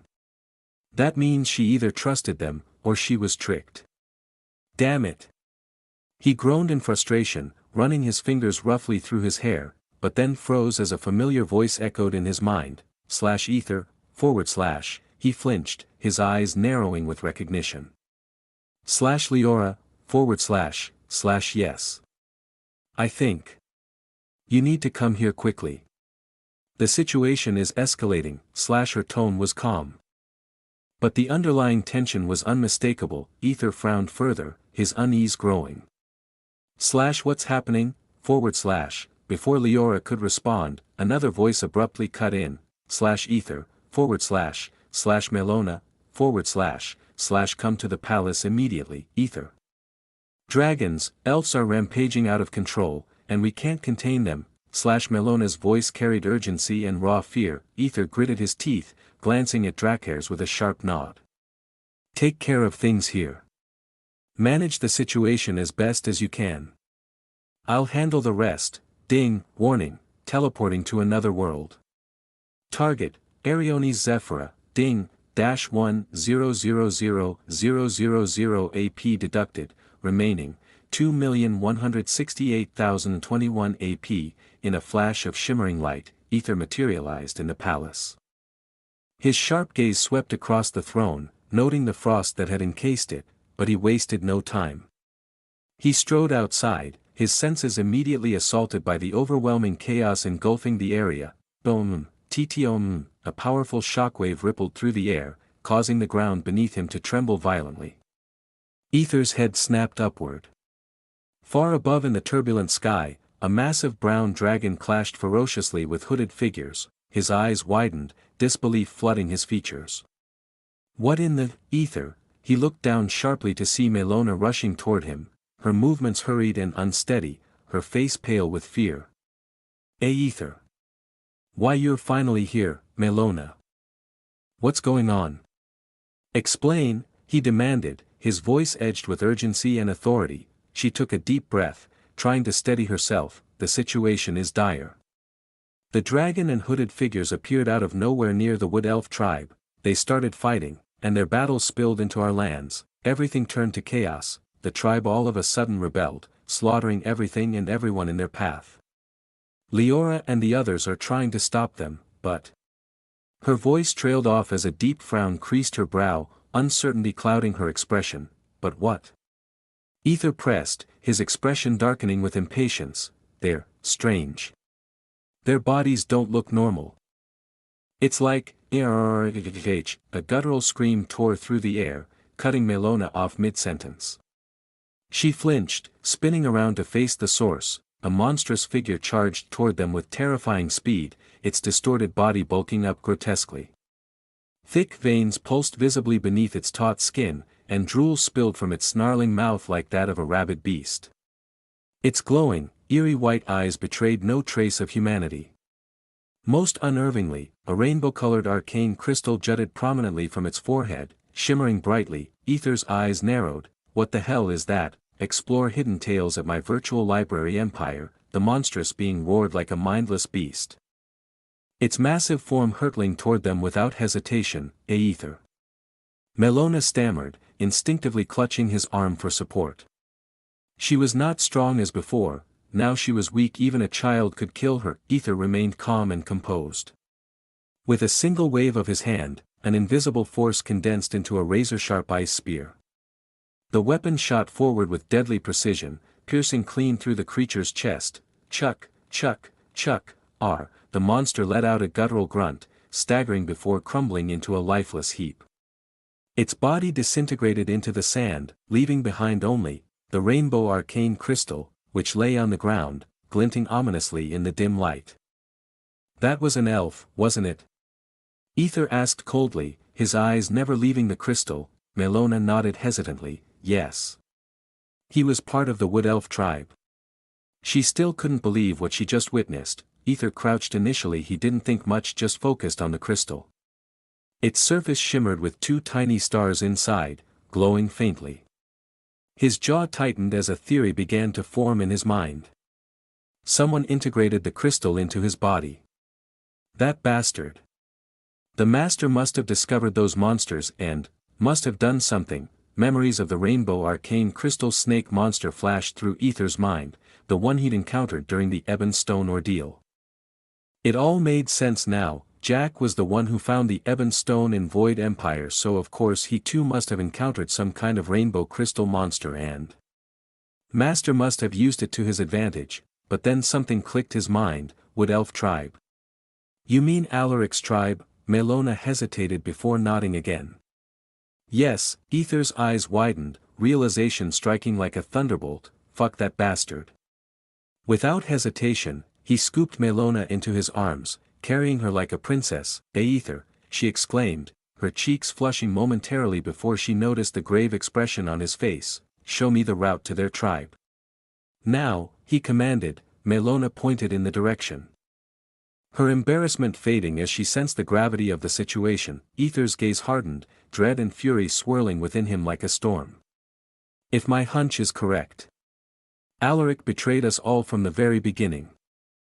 Chapter 683, The Master's Cunning Plan, Part 2, SSSSHPPP, thud, an arrow struck down the head of the monster elf, causing its body to disintegrate into mere sand. Arya, hiding behind the towering trees, peered at the chaotic scene unfolding before her eyes. Hundreds of monster elves roamed the area, their grotesque forms screaming and wreaking havoc as they mercilessly slaughtered innocent people. Tisk, damn it. What the hell is wrong with these creatures? Arya muttered under her breath, her voice tinged with frustration and disbelief. Her gaze shifted to Leora, who was in her wolf form, ferociously tearing off the head of one of the monsters with her powerful jaws. Leora. Arya called out sharply. Leora reverted to her normal form, turning to face her with a questioning look. What's wrong? How many people have we lost so far? Arya demanded, her voice tight with concern. Leora scanned the battlefield, her sharp eyes taking in the fallen guards and soldiers who lay lifeless around them. Approximately 200, she began, but her words were abruptly cut off as an arrow whizzed through the air toward her. Reacting swiftly, Leora snatched it mid-flight with her hand and turned toward the direction it had come from, her expression darkening. Grrrkkk, grrrkkk, it was those monster elves, their twisted forms utilizing bows and other weapons to spread death and destruction. 200. Arya repeated, her voice filled with disbelief. She clenched her fists. So many lives had been sacrificed, and they had managed to eliminate only a fraction of their enemies. Arg, she growled, gritting her teeth in frustration.